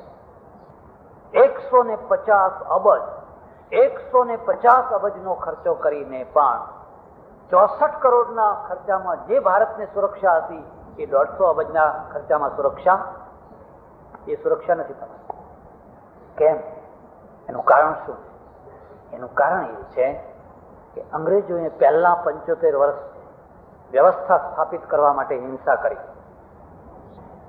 પિંડારાનો એટલો મોટો ત્રાસ હતો, પિંડારાઓનો એટલો મોટો ત્રાસ હતો, રાજાઓનો ત્રાસ, નવાબોનો ત્રાસ, મરાઠાઓનો ત્રાસ. બાબાજી રાવ અહીં કાઠિયાવાડમાં ચોથ ઉઘરાવવા માટે આવે ને તો આ કાઠિયાવાડ બાળીને ખાક કરી નાખે, ખેતરોના ખેતરો બાળી નાખે. દરબારો પાસે ચોથ આપવાના પૈસા ના હોય, દુષ્કાળ ઉપર દુષ્કાળ પડ્યા હોય, પેલો મચક ના આપતો હોય એટલે ગામડા બાળીને ખાક કરી નાખે. આ બધા ત્રાસ હતા. અને સૌથી વધારે ત્રાસ તો પિંડારાનો ત્રાસ. અને પિંડારા કોણ હતા?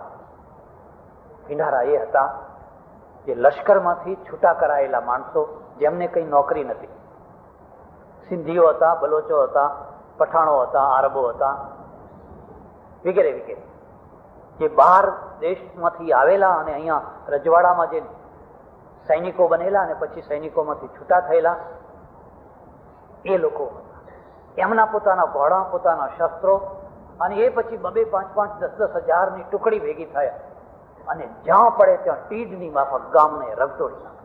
કોઈ રાજાઓ એમને ના રોકી શકે. એટલો જુલમ, એટલો ત્રાસ હતો કે ગામના ગામ લૂંટે તો લૂંટે, પણ એના પતિના રૂબરૂમાં એની પત્નીની ફજેતી કરે, બાપને રૂબરૂમાં દીકરીની ફજેતી કરે. અને એ કેવી ફજેતી કરે હું અહીં માઇક ઉપર ના કહી શકું. એટલા જુલમ, એટલા અત્યાચાર કરે.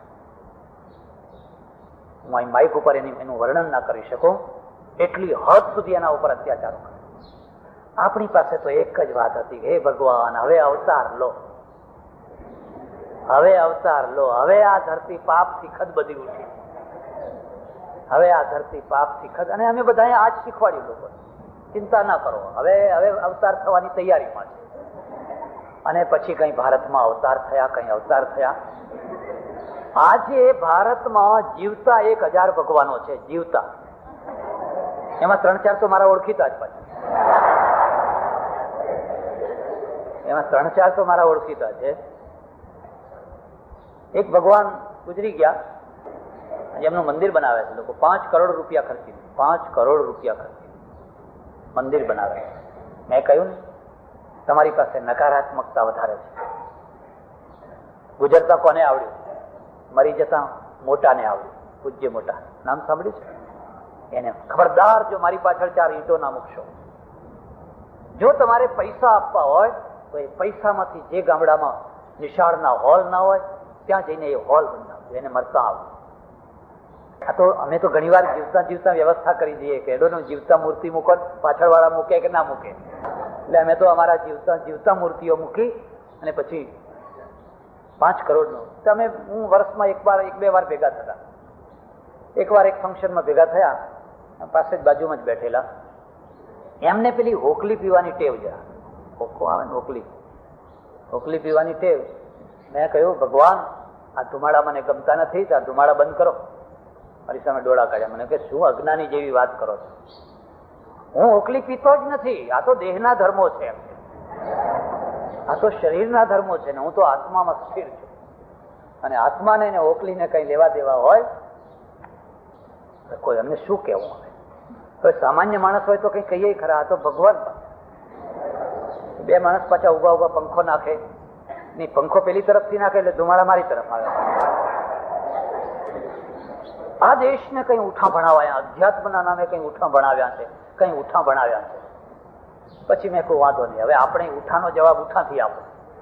અહીં સવાયા નહીં ચાલે, દોઢા નહીં ચાલે, અઢિયા નહીં ચાલે, ઉઠાનો જવાબ. એમને કેલિફોરનું ધોતિયું પહેરેલું, એકદમ પાતળું. મેં 10-15 મિનિટ કઈ આડી અવડી ચાલી ગઈ છે ને પછી ધીરે ધીરે જોરથી એવી ચોંટી ખણીને, એમનું ચામડું છે ને એ ચામડું લાલ ઘૂમ થઈ જાય, જોરથી ચોંટી ખણી એક વેત હું ચાકુ દ્યા. મને કે આ શું કરો છો? મેં કહ્યું, દેહના ધર્મો, આત્માને ચોંટી હોય જ. આ તો બધા દેહના ધર્મો છે, આત્માને ચોંટી હોય. તમારા જે પ્રાણ પ્રશ્નો, જીવનના પ્રશ્નો, એ ક્યાં હલ થયા? કશા હલ ન થયા. પેલા અંગ્રેજોએ, મારું એક પુસ્તક હમણાં છપાઈ રહ્યું છે, એનું નામ છે ભારતીય યુદ્ધોનો ઇતિહાસ. કોઈ સંન્યાસીને યુદ્ધોનો ઇતિહાસ લખવાનું મન થાય ખરું? આત્માની જ વાતો ના કરે. મેં 3000 વર્ષના યુદ્ધો એમાં લખ્યા છે. 3000 વર્ષ. ક્યારે, કોના સાથે, કઈ જગ્યાએ, કોણે કોણે યુદ્ધો કર્યા, કેટલી સેના હતી, કોણ સેનાપતિ હતું, કેવી રીતે યુદ્ધો થયા, કોણ હાર્યું, કોણ જીત્યું. એટલા માટે કે હું જે પ્રજાનો રોટલો ખાઉં છું, જે પ્રજા મને પૂજે છે, એની હું આંખ ઉગેવી. બાકી ઉઠા તો ભણાવતા મને આવડે છે. મારું મંદિર બંધાવે પછી બધા ભેગા થઈને, મને ભગવાન બનાવ્યું. મને ઘણી જગ્યાએ લોકો કહેતા, તમે તો વિવેકાનંદનો અવતાર છો, તો અમારા ગુજરાતના વિવેકાનંદ. મેં કહું, ખબરદાર, તું વિવેકાનંદ અને મારું બેયનું અપમાન કર.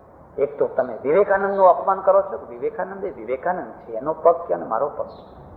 અને બીજું મારું અપમાન કરે છે જ્યારે હું વિવેકાનંદ થઈ જઈશ તો હું કાર્બન કોપી થઈ જઈશ, અને કાર્બન કોપી થઈ જઈશ તો મારું પોતાનું કોઈ વ્યક્તિત્વ નહીં.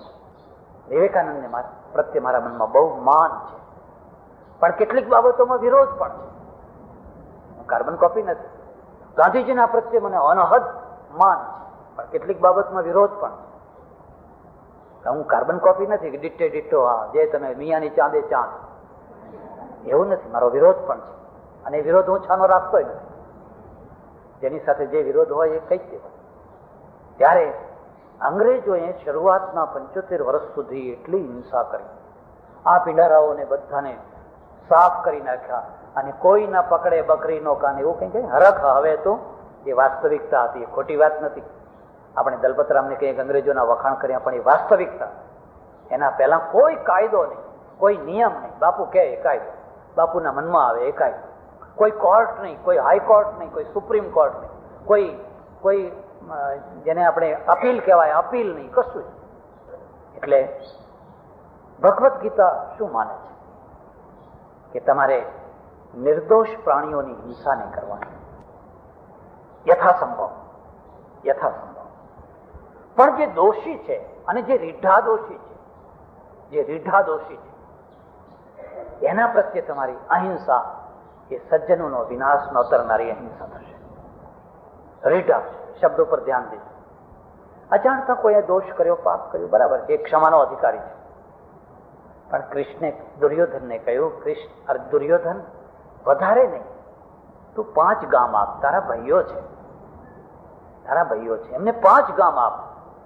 દુર્યોધન એક જ વાક્ય બોલે છે, સુચ્યગ્રે નૈવ દાસ્યામિ વિના યુદ્ધે ન કેશવ. એ કેશવ, તમે તો 5 ગામ માગો છો, પણ 100ની અણી જેટલી જમીન પણ હું આપવાનો નથી, વિના યુદ્ધે ન કેશવ. હવે તમારી શાંતિનો એક પણ ઉપાય બાકી ન રહ્યો હોય ત્યારે તમારા સામે 2 પ્રશ્નો છે. યા તો તમે અન્યાયના સામે શરણાગત થઈ જાઓ, યા તો પછી અન્યાયનો મુકાબલો કરો. અન્યાયના સામે શરણાગત ના થાઓ એ ગાંધીજીનો સિદ્ધાંત છે. મુકાબલો કરવાની પદ્ધતિ જુદી છે. મુકાબલો કરવો એમાં ગાંધીજી સંમત. મુકાબલો કરવાની જે પદ્ધતિ છે એ જુદી છે, પણ સામેની ભૂમિકાને આધીન છે. મારી વાતથી ખોટું ના લગાડશો, પણ હું એમ માનું છું કે ગાંધીજીની અહિંસાની સફળતામાં 50% ગાંધીજી કારણ છે અને 50% અંગ્રેજો કારણ છે. જો અંગ્રેજોની જગ્યાએ આ દેશમાં જર્મનો હોત, ઇટાલિયનો હોત, રશિયનો હોત, પોર્ટુગીઝો હોત, તો આ અહિંસાના આંદોલનો સફળ ન થઈ શક્યા. ગોવામાં ક્યાં સફળ થયું? ગોવા તો નાનું હતું, ખાબોચિયા જેટલું, અને ત્યારે તો આપણે તો આઝાદ હતા, જોઈએ એટલા કાર્યકર્તાઓ મોકલી શકતા હતા, પણ ગોવામાં એ સફળ ન થયું. જે ગોવાનું આંદોલન કરનારા જે પહેલા કાર્યકર્તાઓ ગયા, પોર્ટુગીઝના જે પોલીસનો વડો હતો, એમણે બધાને પકડીને જીપ સાથે બાંધ્યા, અને જીપ દોડાવીને બધાને મારી નાખ્યા, છોતરા કાઢી નાખ્યા. આખું આંદોલન તૂટી પડ્યું. અંગ્રેજોએ જીપ સાથે ના બાંધ્યા. સર તમારા ઉપર સમન્સ બજાવે, વોરંટ બજાવે, તમને જામીન મળતા હોય તો જામીન આપવા દે, તમને ફર્સ્ટ ક્લાસ જેલ મળતી હોય તો ફર્સ્ટ ક્લાસ આપે, સેકન્ડ ક્લાસ મળતી હોય તો સેકન્ડ ક્લાસ આપે, થર્ડ ક્લાસ મળતી હોય તો થર્ડ ક્લાસ આપે. જેલમાં તમે યોગ્ય માગણીઓ કરો તો તમારી યોગ્ય માગણીઓ પૂરી કરે. ગાંધીજીના ઉપર કોઈ આંગળી નથી ઉપાડી. આગા ખાન મહેલમાં એમને રાખે, બિરલામાં સારી જગ્યાએ રાખે. અને એટલે રાસનો ઇતિહાસ હોય કે બારડોલીનો ઇતિહાસ હોય, થોડા ઘણા થાય, પણ એ બહુ સામાન્ય કક્ષા, દુનિયાની નજરે તો એ બહુ સામાન્ય કક્ષા કહેવાય. એના પછી આપણે જે ગોળીઓ ચલાવી છે 40 વર્ષમાં, આ 40 વર્ષમાં જે આસામથી માંડીને પંજાબ સુધી, એ ગોળીઓ એના આગળ તો કાંઈ જ નથી. એટલી ઢગલા બંધ ગોળીઓ ચલાવી છે ને, કોઈ કેસ નહીં, કોઈ લખાણ નહીં, બસ પૂરી જ દો, બીજી વાત એને પૂરી જ દો. એને એવું નથી કર્યું. એટલે તમે આંદોલન કરી શકતા. અને એણે જોયું કે મારે અહીંથી ખસવાનું જ છે, પણ અંગ્રેજોની એક ખાસિયત છે, એને પકડતાય આવડે, એને છોડતાય આવડે. એટલે રાજીથી, મૈત્રીથી ખસવાનું, એમ જોડા મૂકીને નહીં ખસવાનું, ભાગીને નહીં ખસવાનું. આપણે કહ્યું કે તમારો ગવર્નર જનરલ અહીં રહેવો છે, એટલે પહેલો ગવર્નર જનરલ લોર્ડ માઉન્ટ બેટનને 1 વર્ષ સુધી રાખવો પડ્યો. તમે ચિંતન કરજો, તમને ખ્યાલ આવશે કે અહિંસાના આંદોલનો ચાલ્યા તો કેમ ચાલ્યા, અને સફળ થયા તો કેમ થયા. સામેનો વર્ગ પણ એવો જ. જો એણે છેલ્લી કક્ષાના જુલ્મો કર્યા હોત, અંગ્રેજોએ કદી પણ કોઈ આંદોલનકારીના ઘર ઉપર દરોડા પડાવ્યા? આજે તો જરાક વેમ પડે, જરાક ખ્યાલ આવી જાય કે આ ફલાણા ભાઈ ફલાણી પાર્ટીને કંઈક મદદ કરે છે, એટલે એમનું નાક પકડવા માટે સીધી એમની પેઢી ઉપર દરોડા પાડી દે. અને વેપારી એક એવો વર્ગ છે કે જેને સમજૂતી કર્યા વિના છૂટકો જ નથી, કારણ કે એને ફેક્ટરી ચલાવવી છે, એને વેપાર કરવો છે. મજૂર પ્રોબ્લેમ ઊભા કરી દે, બીજા પ્રશ્નો ઊભા કરી દે. તમે કશુંય ના કર્યું હોય તો તમારા ચોપડા લઈ જાય અને 1 વર્ષ સુધી ધક્કા ખવડાવે. વેપાર કરવો કે ધક્કા ખાવા, અંતે તમારે નમતું જોખવું જ પડે. આ પ્રક્રિયા અંગ્રેજોએ ના કરી, અને ના કરીને એટલે આંદોલનો સફળ રહી શક્યા. બાકી જો જર્મનો સામે મળ્યા હોત, ઇટાલિયનો મળ્યા હોત, પોર્તુગીઝો મળ્યા હોત, કે રશિયનો મળ્યા હોત, રશિયાએ જોયું તમે અંગ્રેજીને ચેકોસ્લોવાકિયા વર્ષો પહેલા કચર ઘાણ કાઢી નાખી, ટેન્કોની ટેન્કો ચલાવી. એટલે એની પણ એક સીમા છે, એની પણ એક લિમિટ છે. ત્યારે હવે એકે ઉપાય બાકી ના રહ્યો હોય તો શું કરવું? અને ગાંધીજીના જીવનમાં જ તમે જોજો, કાશ્મીર ઉપર જયારે આક્રમણ કરવામાં આવ્યું, મિલિટરીના માણસોને સાદા કપડા પહેરીને તાઇફાવાળા બનાવીને મોકલવામાં આવ્યા, અને શ્રીનગર થોડા જ દૂર રહી ગયું. હવે શું કરશો? બીજો રસ્તો શું છે? ત્યાર પછી ગાંધીજીએ કહ્યું લશ્કર મોકલો. ગાંધીજીના જીવનની વાત, સેના મોકલો. સેના મોકલવી જ પડી. કાર્યકર્તા મોકલો એમ ના કહ્યું, કારણ કે કાર્યકર્તા કોના સામે સફળ થઈ શકે? સામે માણસો હોય તો કાર્યકર્તા. ભૂંડના સામે કાર્યકર્તાઓ સફળ ના થઈ શકે. સામે જે ખૂંખાર ભૂંડ હોય એમના સામે કાર્યકર્તાઓ સફળ ના થાય. અંગ્રેજોએ આ સ્ત્રીઓની મર્યાદા રાખી. બતાવો, ઇતિહાસ જોજો તમે. જે કાર્યકર્તા સ્ત્રીઓને જેલમાં પૂરે, બધું કરે. આજે જે આપણી પોલીસ જે સ્ત્રીઓ સાથે વ્યવહાર કરે છે, એ વ્યવહાર એ સમયની પોલીસ કરી શકતી ખરી? એનું ચામડું ઉતેડી ડાયરને પૂછવામાં આવ્યું, અને ક્લાઇવ અને હેસ્ટિંગ્સ બંનેને ત્યાં એના ઉપર કેસ કરે. એકને તો આત્મહત્યા કરવી પડેલી. એટલે સામે એક માણસો હતા, અને એના કારણે આ સાધન બરાબર. પણ હવે સામે તો એક એવો માણસ છે જે એમ કે છે સુચ્યગ્રે નૈવ દાસ્યામિ વિના યુદ્ધે ન કેશવ. 100ની અણી જેટલી પણ ધરતી હું તમને નહીં. જયારે કૃષ્ણ સંધિ કરવા માટે નીકળ્યા તંબુઓમાંથી, ત્યારે યુધિષ્ઠિર ઈચ્છતા હતા કે સંધિ થઈ જાય. યુધિષ્ઠિર ઈચ્છતા હતા, અને બરાબર છે, એ ઈચ્છા ખોટી નથી. પણ એક વ્યક્તિ એવી હતી જે નથી ઈચ્છતી કે આ સમજૂતી થઈ જાય. એનું નામ હતું દ્રૌપદી.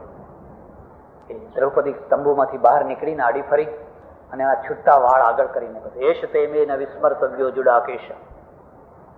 કેશવ, વાસુદેવ, તમે સંધિ કરવા જાઓ છો, પણ આ તમારી બહેનના બાલ યાદ રાખજો. તમને ખબર છે ને, મેં કદી એમાં કાંસકી નથી નાખી, મેં કદી એમાં તેલ નથી નાખ્યું. જે દુશાસને સભાના વચ્ચે મારું અપમાન કરેલું, જે દુર્યોધને સભા વચ્ચે મને જાંગ ઉપર બેસવાનું કહેલું, એમના ખળખળતા લોહીમાં જ્યાં સુધી હું મારા બાલ નહીં ધોઉં ને, ત્યાં સુધી હું એમાં કાંસકી નહીં નાખું, ત્યાં સુધી હું એમાં તેલ નહીં નાખું. ઇતિહાસનું સૃજન તો વટદાર પ્રજા કરતી હોય છે. સમજૂતી માટે ઉતાવળી પ્રજા તો કોઈ દિવસ ઇતિહાસનું નિર્માણ કરતી જ નથી. જ્યારે જુઓ ત્યારે સમજૂતી માટે ઉતાવળી, સમજૂતી માટે ઉતાવળી. જાણે એને જ હોય એમ કંઈક સમજૂતી કરી લો. એવા માણસો ઇતિહાસ નથી રચી શકતા. તમારે આ 2 યુદ્ધોમાં જ 1965નું યુદ્ધ થયું, તાશ્કંદ કરારની ઉતાવળ કરી નાખી, તમે ઘણું ગુમાવ્યું છે. આમાં હું ચર્ચા નહીં કરી શકું. 1971માં સિમલા કરારની ઉતાવળ થઈ, બહુ જલ્દી તમે સમજૂતી કરી નાખી. ઇઝરાયલના પાસેથી શીખજો. લીધેલી ધરતી એમ જલ્દી આપી દેવાની હોય? જે ધરતી આપણે લીધી છે. અને નગર પાર્કર, થર પાર્કરમાં 80% વસ્તી હિન્દુ હતી. કેટલી મોટી ભૂલ થઈ છે. એમાં તો 80% વસ્તી હિન્દુ હતી. કારણ કે હું સુઈગામમાં રહું ને, બધા નિરાશ્રિતો ત્યાંથી આવેલા. નિરાશ્રિતોનો કેમ્પ, હું એમને પૂછું તમારા ગામમાં હિન્દુ પ્રજા કેટલી, મુસ્લિમ પ્રજા કેટલી? કે અમારા ગામમાં 400 ઘર, એમાં 5 ઘર મુસલમાન, બાકી 395 હિન્દુઓ નતા. આખો થર પાર્કર જિલ્લો હિન્દુ બહુલ જિલ્લો હતો, અને ગુજરાતી જિલ્લો હતો. એ તો મુંબઈ પ્રાંતમાંથી જયારે સિંધ પ્રાંત જુદો પડ્યો એ વખતે કરાંચી નજીક પડે વહીવટની દ્રષ્ટિએ અને મુંબઈ દૂર પડે એટલા માટે એને કરાંચીમાં નાખવામાં આવ્યો, સિંધમાં નાખવામાં આવ્યો.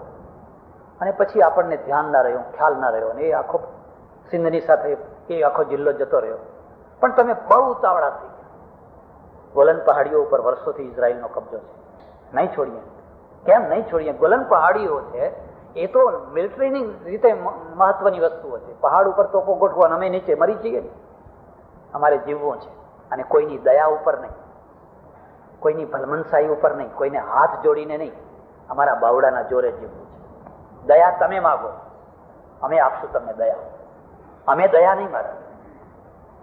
સૌજન્ય કોનું હોય છે? શક્તિશાળીનું સૌજન્ય હોય છે. અને શક્તિ વિનાના માણસના સૌજન્યની કોઈ કિંમત હોય? સિંહ છે ને, એ સિંહના ઉપર ઉંદરડો ચડ્યો હોય અને સિંહ એને ક્ષમા કરી દે, જા ઉંદર મેં તને ક્ષમા કર્યો, તો બરાબર છે. સિંહનું સૌજન્ય છે. સિંહ ધારો તો એને ચોથી નાખો. પણ સિંહનું પૂંછડું ઉંદરડાને અડી ગયું, ઉંદરડું કે જા હું તને માફ કરી દઉં છું. મારે કઈ બદલો નથી લેવો, હું કઈ બદલો લેવા નથી માંગતો. તો તું લેવાય લઈને શું લેવાનો? તું લેવા માગે તો શું લેવાનો? એટલે મારી તમને એક ખાસ વાત છે, તમારી પાસે એક મણ શૌર્ય હોય તો તમે એક શેર અહિંસાની વાત કરજો. પણ શરત એટલી છે, એક શેર અહિંસા સામે એક મણ શૌર્ય. તમારી પાસે પાશેરે શૌર્ય ન હોય ને તમે 10 મણ અહિંસાની વાત કરશો તો લોકો તમારી હાંસી ઉડાડશે. હવે બીજી વાતે શું કરવાના હતા? બીજું થાય તો શું થવાનું?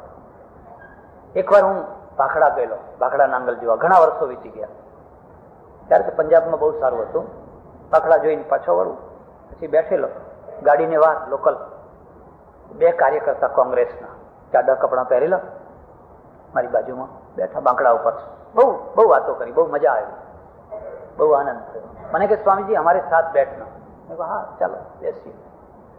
પછી એક ડબ્બામાં બેઠા અમે સાથે, પછી વાતો કરવા લાગ્યા. પછી તો ડબ્બો ભરાઈ ગયો અને બન્યું એવું કે તે દિવસે કોઈ માતાજીનું પર્વ હતું, કોઈ દેવીનો ઉત્સવ હતો, ને બધા દેવીના ઉત્સવમાં આવેલા ભક્તો.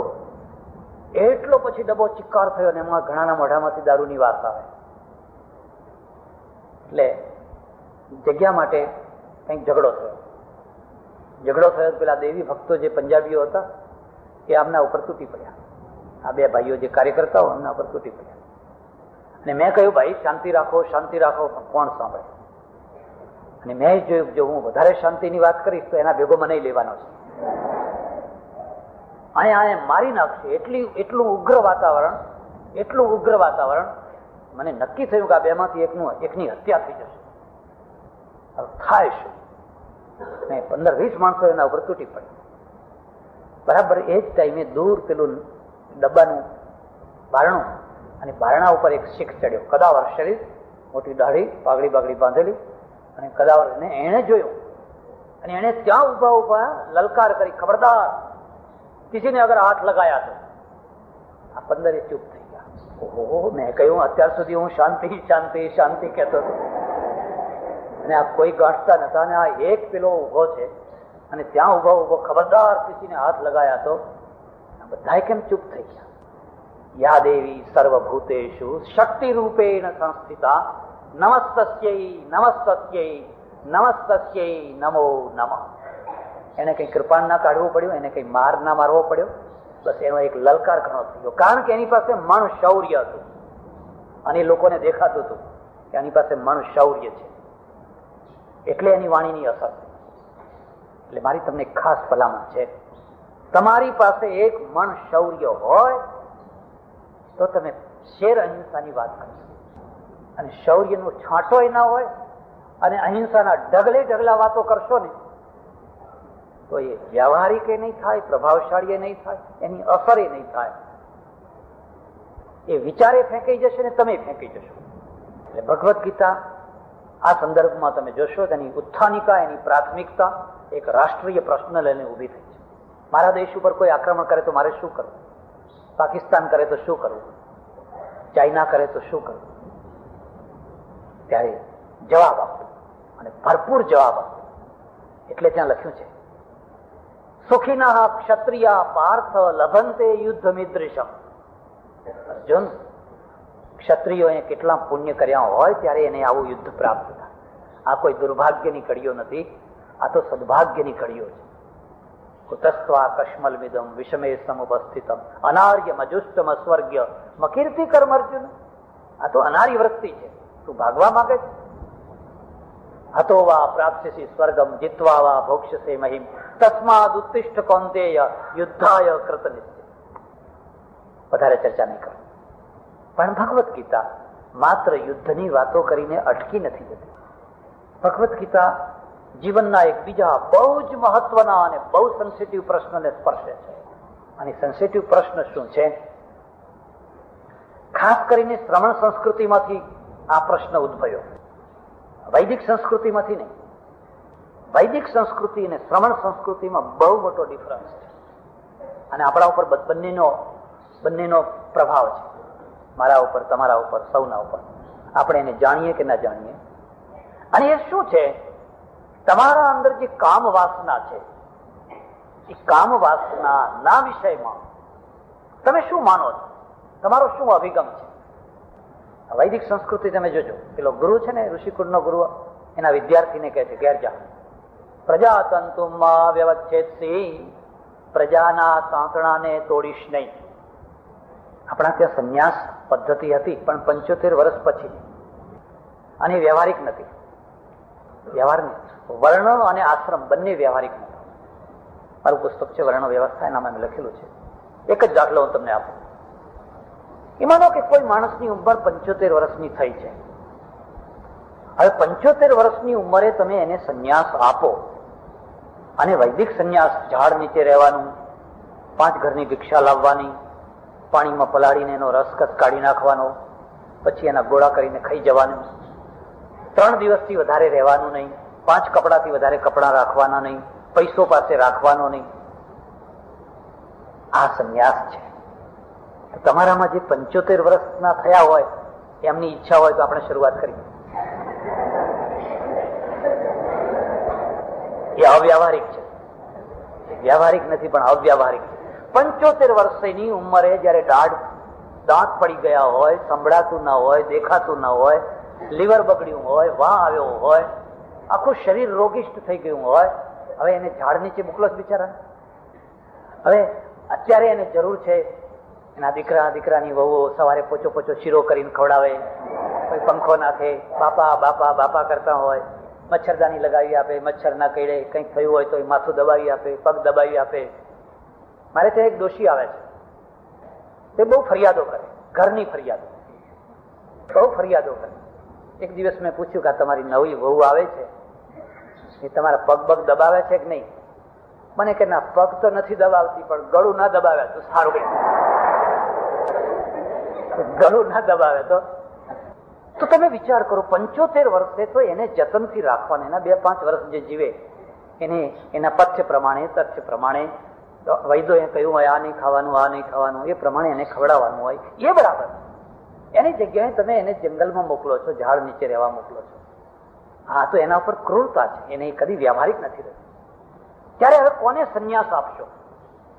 20 વર્ષના છોકરાને, 18 વર્ષના છોકરાને, 12 વર્ષના છોકરાને? એ વ્યવહારિક નથી. મારું પુસ્તક વાંચો તો. ત્યારે ભગવદ્ ગીતામાં સંન્યાસ છે, આ જ વિશેષતા છે. ભગવદ્ ગીતામાં 5મો અધ્યાય, 6ઠો અધ્યાય, 18મો અધ્યાય સંન્યાસની ચર્ચા છે. પણ ગીતાએ કદી પણ વર્ણલક્ષી કે વેશલક્ષી સંન્યાસ નથી બતાવ્યો. 5મો અધ્યાય, નેયસ નિત્ય સંન્યાસી યો ન દ્વેષ્ટિ ન કાંક્ષતિ નિર્દ્વંદો હિ મહાબાહો સુખમ બંધાત પ્રમુચ્યતે. 5મો અધ્યાય. અર્જુન, નેયસ નિત્ય સંન્યાસી, એને તું નિત્ય સંન્યાસી સમજ, જે કોઈનો દ્વેષ નથી કરતો, જે કોઈની પાસેથી આકાંક્ષા નથી રાખતો. યો ન દ્વેષ્ટિ ન કાંક્ષતિ, શુભાશુભ પરિત્યાગી, નિર્દ્વંદો હિ મહાબાહુ. એ મહાબાહુ જે નિર્દ્વંદ ભાવથી રહે છે, એ ભલે ને લહેંગો પહેરેલો હોય, ભલે ને ધોતિયો પહેરેલો હોય, ભલે ને ટોપી પહેરેલો હોય, પણ એ સંન્યાસી ગીતાની દ્રષ્ટિ. કારણ ગીતાનો સંન્યાસ ગુણલક્ષી છે. પછી 6ઠો અધ્યાય, 6ઠા અધ્યાયના પહેલા જ શ્લોકમાં ફરી પાછું રિપીટ કર્યું, અનાશ્રિત કર્મફલમ કાર્યમ કર્મ કરોતિ યઃ સ સંન્યાસી ચ યોગી ચ ન નિરગ્નિર ન ચાક્રિય. અર્જુન, જે અનાશ્રિત આસક્તિ રહિત થઈને કર્તવ્ય કર્મને જે કરે છે, કર્તવ્ય કર્મ, સ સંન્યાસી છે યોગી છે, એ સંન્યાસી છે ને એ યોગી. ન નિરગ્નિર ન ચાક્રિય, અગ્નિને નહીં અડનારો કે કોઈ ગુફામાં નિષ્ક્રિય થઈને બેસી રહેનારો એ સંન્યાસી નથી ને એ યોગી નથી. 18મા અધ્યાય ફરી પાછી એની એ ચર્ચા કરી છે. ભગવદ્ ગીતાએ સંન્યાસનો નકાર ન કર્યો, પણ સંન્યાસને સકારાત્મક બનાવી દીધો. અને સકારાત્મક સંન્યાસની દૃષ્ટિએ જુઓ તો કૃષ્ણ પોતે સંન્યાસી છે, સ્વયં કૃષ્ણ સંન્યાસી છે. આટલું મોટું યુદ્ધ કરાવનાર, આટલું મોટું યુદ્ધ કરનાર, વળતરમાં કાંઈ માંગતા નથી. દ્વારકાના રાજા તો બળદેવ છે, કૃષ્ણ નથી. તો આપણે કેવા ખાતર કહીએ છીએ, દ્વારકાના રાજા તો રાજગાદીએ તો બળદેવને બેસાડેલા છે. કૃષ્ણ નથી. હસ્તિનાપુરના રાજા નથી, ઇન્દ્રપ્રસ્થના નથી, મથુરામાં ઉગ્રસેનને બેસાડી દીધો નથી, દ્વારકાના. એ તો માત્ર સંન્યાસી. તો પછી લડાઈ કેમ કરાવો છો? કર્તવ્ય કર્મ છે. એ અત્યારે અર્જુનનું કર્તવ્ય ને મારું કર્તવ્ય કર્મ છે. જો હું આ યુદ્ધ નહીં કરાવું, હજારો દ્રૌપદીઓના વાળ ખેંચાશે. આ કૌરવો જીતી જશે તો આ કૌરવો જીતીને વધારે ફાટવાના છે, વધારે અત્યાચારો કરવાના છે. એટલે એક બેલેન્સ, એક સ્થાપના, એક લો, જેને ઓર્ડર કહેવાય, એની સ્થાપના માટે આ જરૂરી છે. એ અનિષ્ટ છે. એ અનિષ્ટને નિવારવા માટે મેં શાંતિ માટેના બધા પ્રયત્નો કરી ચૂક્યા. પણ શાંતિના પ્રયત્નો જ્યારે નિષ્ફળ થાય ત્યારે ક્રાંતિ જ બાકી રહેતી હોય છે. અને શાંતિ પછી જેને ક્રાંતિ કરતા ના આવડે એ પાછળથી શાંતિ ના ભોગવી શકે. એ ઉપાધિ જ ભોગવે. એમને આદિમાંય ઉપાધિ, મધ્યમાંય ઉપાધિ, અંતમાંય ઉપાધિ. અંગ્રેજોએ શાંતિ ભોગવી, બિલકુલ કોઈ ના પકડે બકરીનો કાન. આ બધાને એવા દબાઈ દીધા. કોઈને કઈ આટલી પદવી, કોઈને આટલી પદવી, કોઈને આટલી પદવી. તમે તમારે તમારું રાજ્ય ચલાવો, પણ ખબરદાર, જો કોઈને કંઈ કર્યું, ઉપર અમે બેઠા છીએ. એટલે ભગવદ્ ગીતામાં તમે જોશો સંન્યાસ છે, પણ નકારાત્મક સંન્યાસ નથી, સકારાત્મક સંન્યાસ છે, ગુણલક્ષી. એવી જ વસ્તુ આ જે કામ વાસના છે, એ કામ વાસનાની બાબતમાં પણ પેલો ઉપનિષદનો ઋષિ છે, એ કહે છે પ્રજા સંતુમાં વ્યવચ્છેદે, પ્રજાના તાંતણાને તોડીશ નહીં. પ્રજાના તાંતણાને ચાલુ રાખવો એ તારું કર્તવ્ય છે, એ તારી જવાબદારી છે. અને જવાબદારી તું અદા કરે તો એમાંથી રામ, એમાંથી કૃષ્ણ, એમાંથી બુદ્ધ, એમાંથી મહાવીર પેદા થશે, એમાંથી ગાંધી પેદા થશે, એમાંથી વિનોબા પેદા થશે. પ્રજાતંતુમાં વ્યવચ્છેદે. ત્યારે બીજી તરફ જે શ્રમણ સંસ્કૃતિ છે, એ શ્રમણ સંસ્કૃતિ ધીરે ધીરે ધીરે ધીરે ખસતી એકદમ નકારાત્મક ભૂમિકાએ પહોંચી. ખસતી હું શરૂઆતમાં નથી, પણ પછી મેં તમને કહ્યું એક વાત કે આપણે છેડા ઉપર બેસનારી પ્રજા છે, મધ્યમાં નહીં. કાં તો આ છેડે, કાં તો અત્યંત ભોગ, કાં તો અત્યંત અભોગ. અત્યંત ભોગ, રાજાઓના ત્યાં સેંકડો રાણીઓ જોઈ, નવાબો, રાજાઓ, એમના ત્યાં રાણીઓ જુઓ તો એવું કહેવાય કે નિજામના કેટલા છોકરા હતા તો સાંજે રોજ હાજરી પૂરવી પડતી. એમને એમ કેવું પડતું, મહારાજ આ તમારું ફરજન છે કે આ હશે હો. કાં તો તમે આ છેડે અત્યંત ભોગ, કાં તો પછી પેલા બીજા છેડે અત્યંત અભોગ. ભગવદ્ ગીતા એમ કે છે કે અત્યંત ભોગમાં જીવન નથી.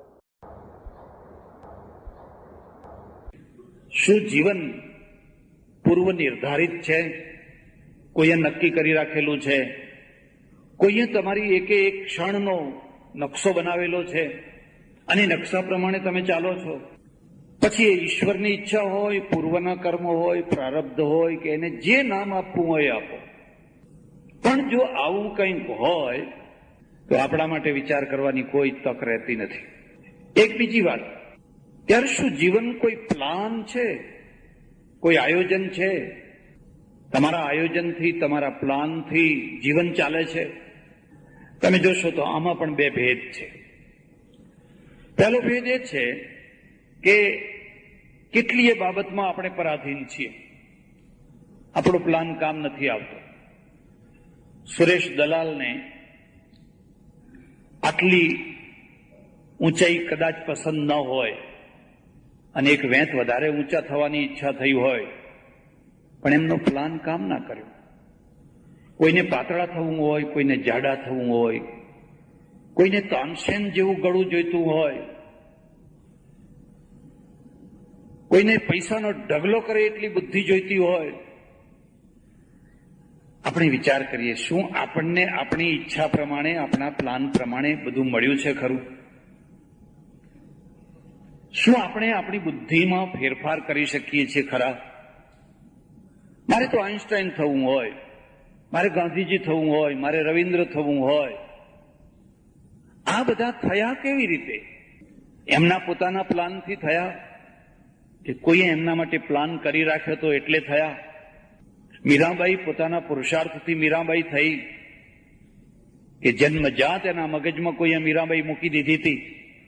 એટલે હજાર અડચણો વચ્ચે પણ એ મીરાબાઈ થયા વિના રહી ન શકી. આપણે એમ સ્વીકાર કરવું પડશે કે આપણા જીવનની સાથે એક કુદરતનો પ્લાન કામ કરી રહ્યો છે. માનો કે તમારામાં પ્રચંડ બુદ્ધિ છે, સદબુદ્ધિ ક્યાં છે? ગજવા કાપનાર પાસે પણ બુદ્ધિ જોઈએ, પણ સદબુદ્ધિ ક્યાં છે? અને સદબુદ્ધિ છે એ કથા સાંભળવાથી આવી જાય, હું એમાં બહુ સંમત નથી. કારણ કે અમે 40 વર્ષથી માથાકૂટ કરીએ છીએ. સામે બેઠેલા માણસો હરિહરી હરિહરી, થવા દો મહારાજ, થવા દો મહારાજ બોલતા જ હોય છે. પણ જે હતો, જે છે એનો એ જ રહેતો હોય છે. અને કેટલીક વાર એવું બને કે જેણે કદી કથા નથી સાંભળી, કદી મંદિરમાં નથી ગયો, એની પાસેથી તમને ધર્મના દર્શન થાય, મૂર્તિમાન ધર્મના દર્શન થાય, એના રોમે રોમે તમને ભગવાન દેખાય. એવું પણ ઘણી વાર બને. એટલે આપણે એક એવા પોઈન્ટ ઉપર પહોંચીએ છીએ જ્યાં આપણે હાથ જોડી દઈએ છીએ. તારી લીલાને તું જાણે, તારી કળાને તું જાણે. અમે દરિયો ડકોડીએ અને દરિયાનું એકાદ મોતી હાથમાં આવે, દરિયાની એકાદ વસ્તુ આપણા હાથમાં આવે, પણ દરિયામાં શું છે ને કેટલું છે એ તો દરિયો જાણે. માણસ તળિયે પહોંચ્યો અને તળિયે જઈને એકાદ કોઈ વસ્તુ લઈ આવ્યો, એનો અર્થ એ નથી કે દરિયાનો પૂરો તાગ એણે લઈ લીધો. અમારે ત્યાં જે ઋષિ માર્ગ છે ને, એ ઋષિ માર્ગની એક બહુ મોટી વાત એ છે, બહુ પુરુષાર્થ કરો, બહુ મહેનત કરો, બહુ સંશોધન કરો, બહુ ચિંતન કરો, તમારી પાંખ હોય એટલું ઉડો, પણ પછી કહી દો ગગનનો કોઈ છેડો નથી, અનંત ગગન છે. પક્ષીની પાંખ અનંત નથી, ગગન અનંત છે. અને એક સારું છે કે જો ગગન અનંત ન હોત અને પક્ષીની પાંખ જો વધારે શક્તિશાળી હોત તો પાંખો ક્યારની એ તૂટી ગઈ હોત, કારણ કે ટકરી ગઈ હોત, ક્યારની એ પાંખો તૂટી ગઈ હોત. કેટલા મોટા મોટા પક્ષીઓ કેટલી ઊંચાઈએ, કેટલી જોરથી ઉડ્યા, કોઈ જગ્યાએ પાંખ ટકરાતી નથી, કારણ કે આગળ રસ્તો જ રસ્તો છે, ઉડો ઉડો ઉડો. આ જ દશા વિજ્ઞાનની છે. જો આ દશા વિજ્ઞાનની છે તો આપણે એમ કહી શકીએ કે જીવન છે એક પ્લાન છે, એક પુરુષાર્થ છે. એક પુરુષાર્થ એક પ્લાનને આધીન છે. તમારો પુરુષાર્થ તમારા નેચરલ પ્લાનને આધીન છે. જેણે તમારો પ્લાન બનાવ્યો છે એ પ્લાનને આધીન તમારો પુરુષાર્થ છે. અને એ પ્લાન શું છે? એક તો તમારો સ્વભાવ બનાવ્યો છે, એક તમારી બુદ્ધિ બનાવી છે. બીજી બધી વાત જવા દો. શું તમે તમારા સ્વભાવને બદલી શકો છો? માથા કૂટીને લોકો રોતા હોય છે, મહારાજ મારો ક્રોધ ઓછો થાય એવું કરો ને. મેં કહ્યું મારો જ ઓછો નથી થતો. મને કે તમને આવે છે? મેં કહ્યું જબરો આવે છે. આવું તો કોઈ કહેતું નથી. મેં કહ્યું નથી કહેતા એટલે જ આ મુશ્કેલી થઈ છે. આપણે આપણા સ્વભાવને બદલી નથી શકતા. આપણે આપણા સ્વભાવને રોકી શકીએ છીએ ક્યાં સુધી? જ્યાં સુધી આપણા દીવાનખાનામાં મહેમાન બેઠા હોય ત્યાં સુધી. અને જ્યાં એ મહેમાન ઉઠીને ગયા નહીં, પછી પતિને પત્નીને જો બાયો ચડાવતા તમે જુઓ, તમને એમ લાગે કે હમણાં ડાયા દેખાતા હતા ને આ ક્ષણવારમાં પેલું ગાઢ પણ અંદર સંગ્રહી રાખેલું હતું, રોકી રાખેલું હતું, દબાવી રાખેલું હતું. એ હવે પ્રગટ થયું છે. આ નેચરલ પ્લાન છે, આ કુદરતનો બનાવેલો પ્લાન છે. આપણે એ પ્લાનના ઉપર પુરુષાર્થ કરી શકીએ છીએ. મારે મારા બાળકને માનો કે રામાનુજન બનાવવો હોય કે કોઈ મોટામાં મોટો સારામાં સારો બુદ્ધિશાળી માનવ બનાવવો હોય, બનાવી શકાય છે. મેં અનુભવ કર્યો છે. મોટા ભાગે પૈસાદારના છોકરાઓ અહીં બેઠેલાઓના નહીં, ડલ માઇન્ડના હોય છે. અને એનું એક કારણ એ પણ હોય છે કે જેના માઇન્ડને પુરુષાર્થ નથી કરવો પડતો હતો, એનું માઇન્ડ ડલ થઈ જતું હોય છે. જો એને સહજ રીતે ખાવાનું મળે, સહજ રીતે ઓઢવાનું મળે, સહજ રીતે પૈસા મળે, સહજ રીતે આવક હોય, બધું જ સહજ રીતે હોય, એના મગજનો વિકાસ નહીં થાય, આપોઆપ ડલ થઈ જશે. અને ના થાય તો એક વિશેષતા છે. પેલો જે લાઇટના નીચે ઉભો રહેનારો વિદ્યાર્થી છે, બપોરે જમે છે તો સાંજે નથી જમતો, અને સાંજે જમે છે તો સવારે નથી જમતો, જેની ચોપડી નથી, જેની પાસે ફી ભરવાના પૈસા નથી, ચડ્ડીને થીગડું મારવાનું થીગડું નથી, એની પાસે જે મેથા છે, જે બુદ્ધિ છે, કઈ બદામ ખાવાથી આવી છે, કયા પુરુષાર્થથી આવી છે. એક ઉછળતો ધોધ હોય, ધાગ ધાગ ધાગ ધાગ ધાગ મેધા પ્રસ્ફુટિત થઈ રહી છે. કોઈએ પ્લાન બનાવ્યો છે, અને એ પ્લાન આપણે નથી કરી શકતા.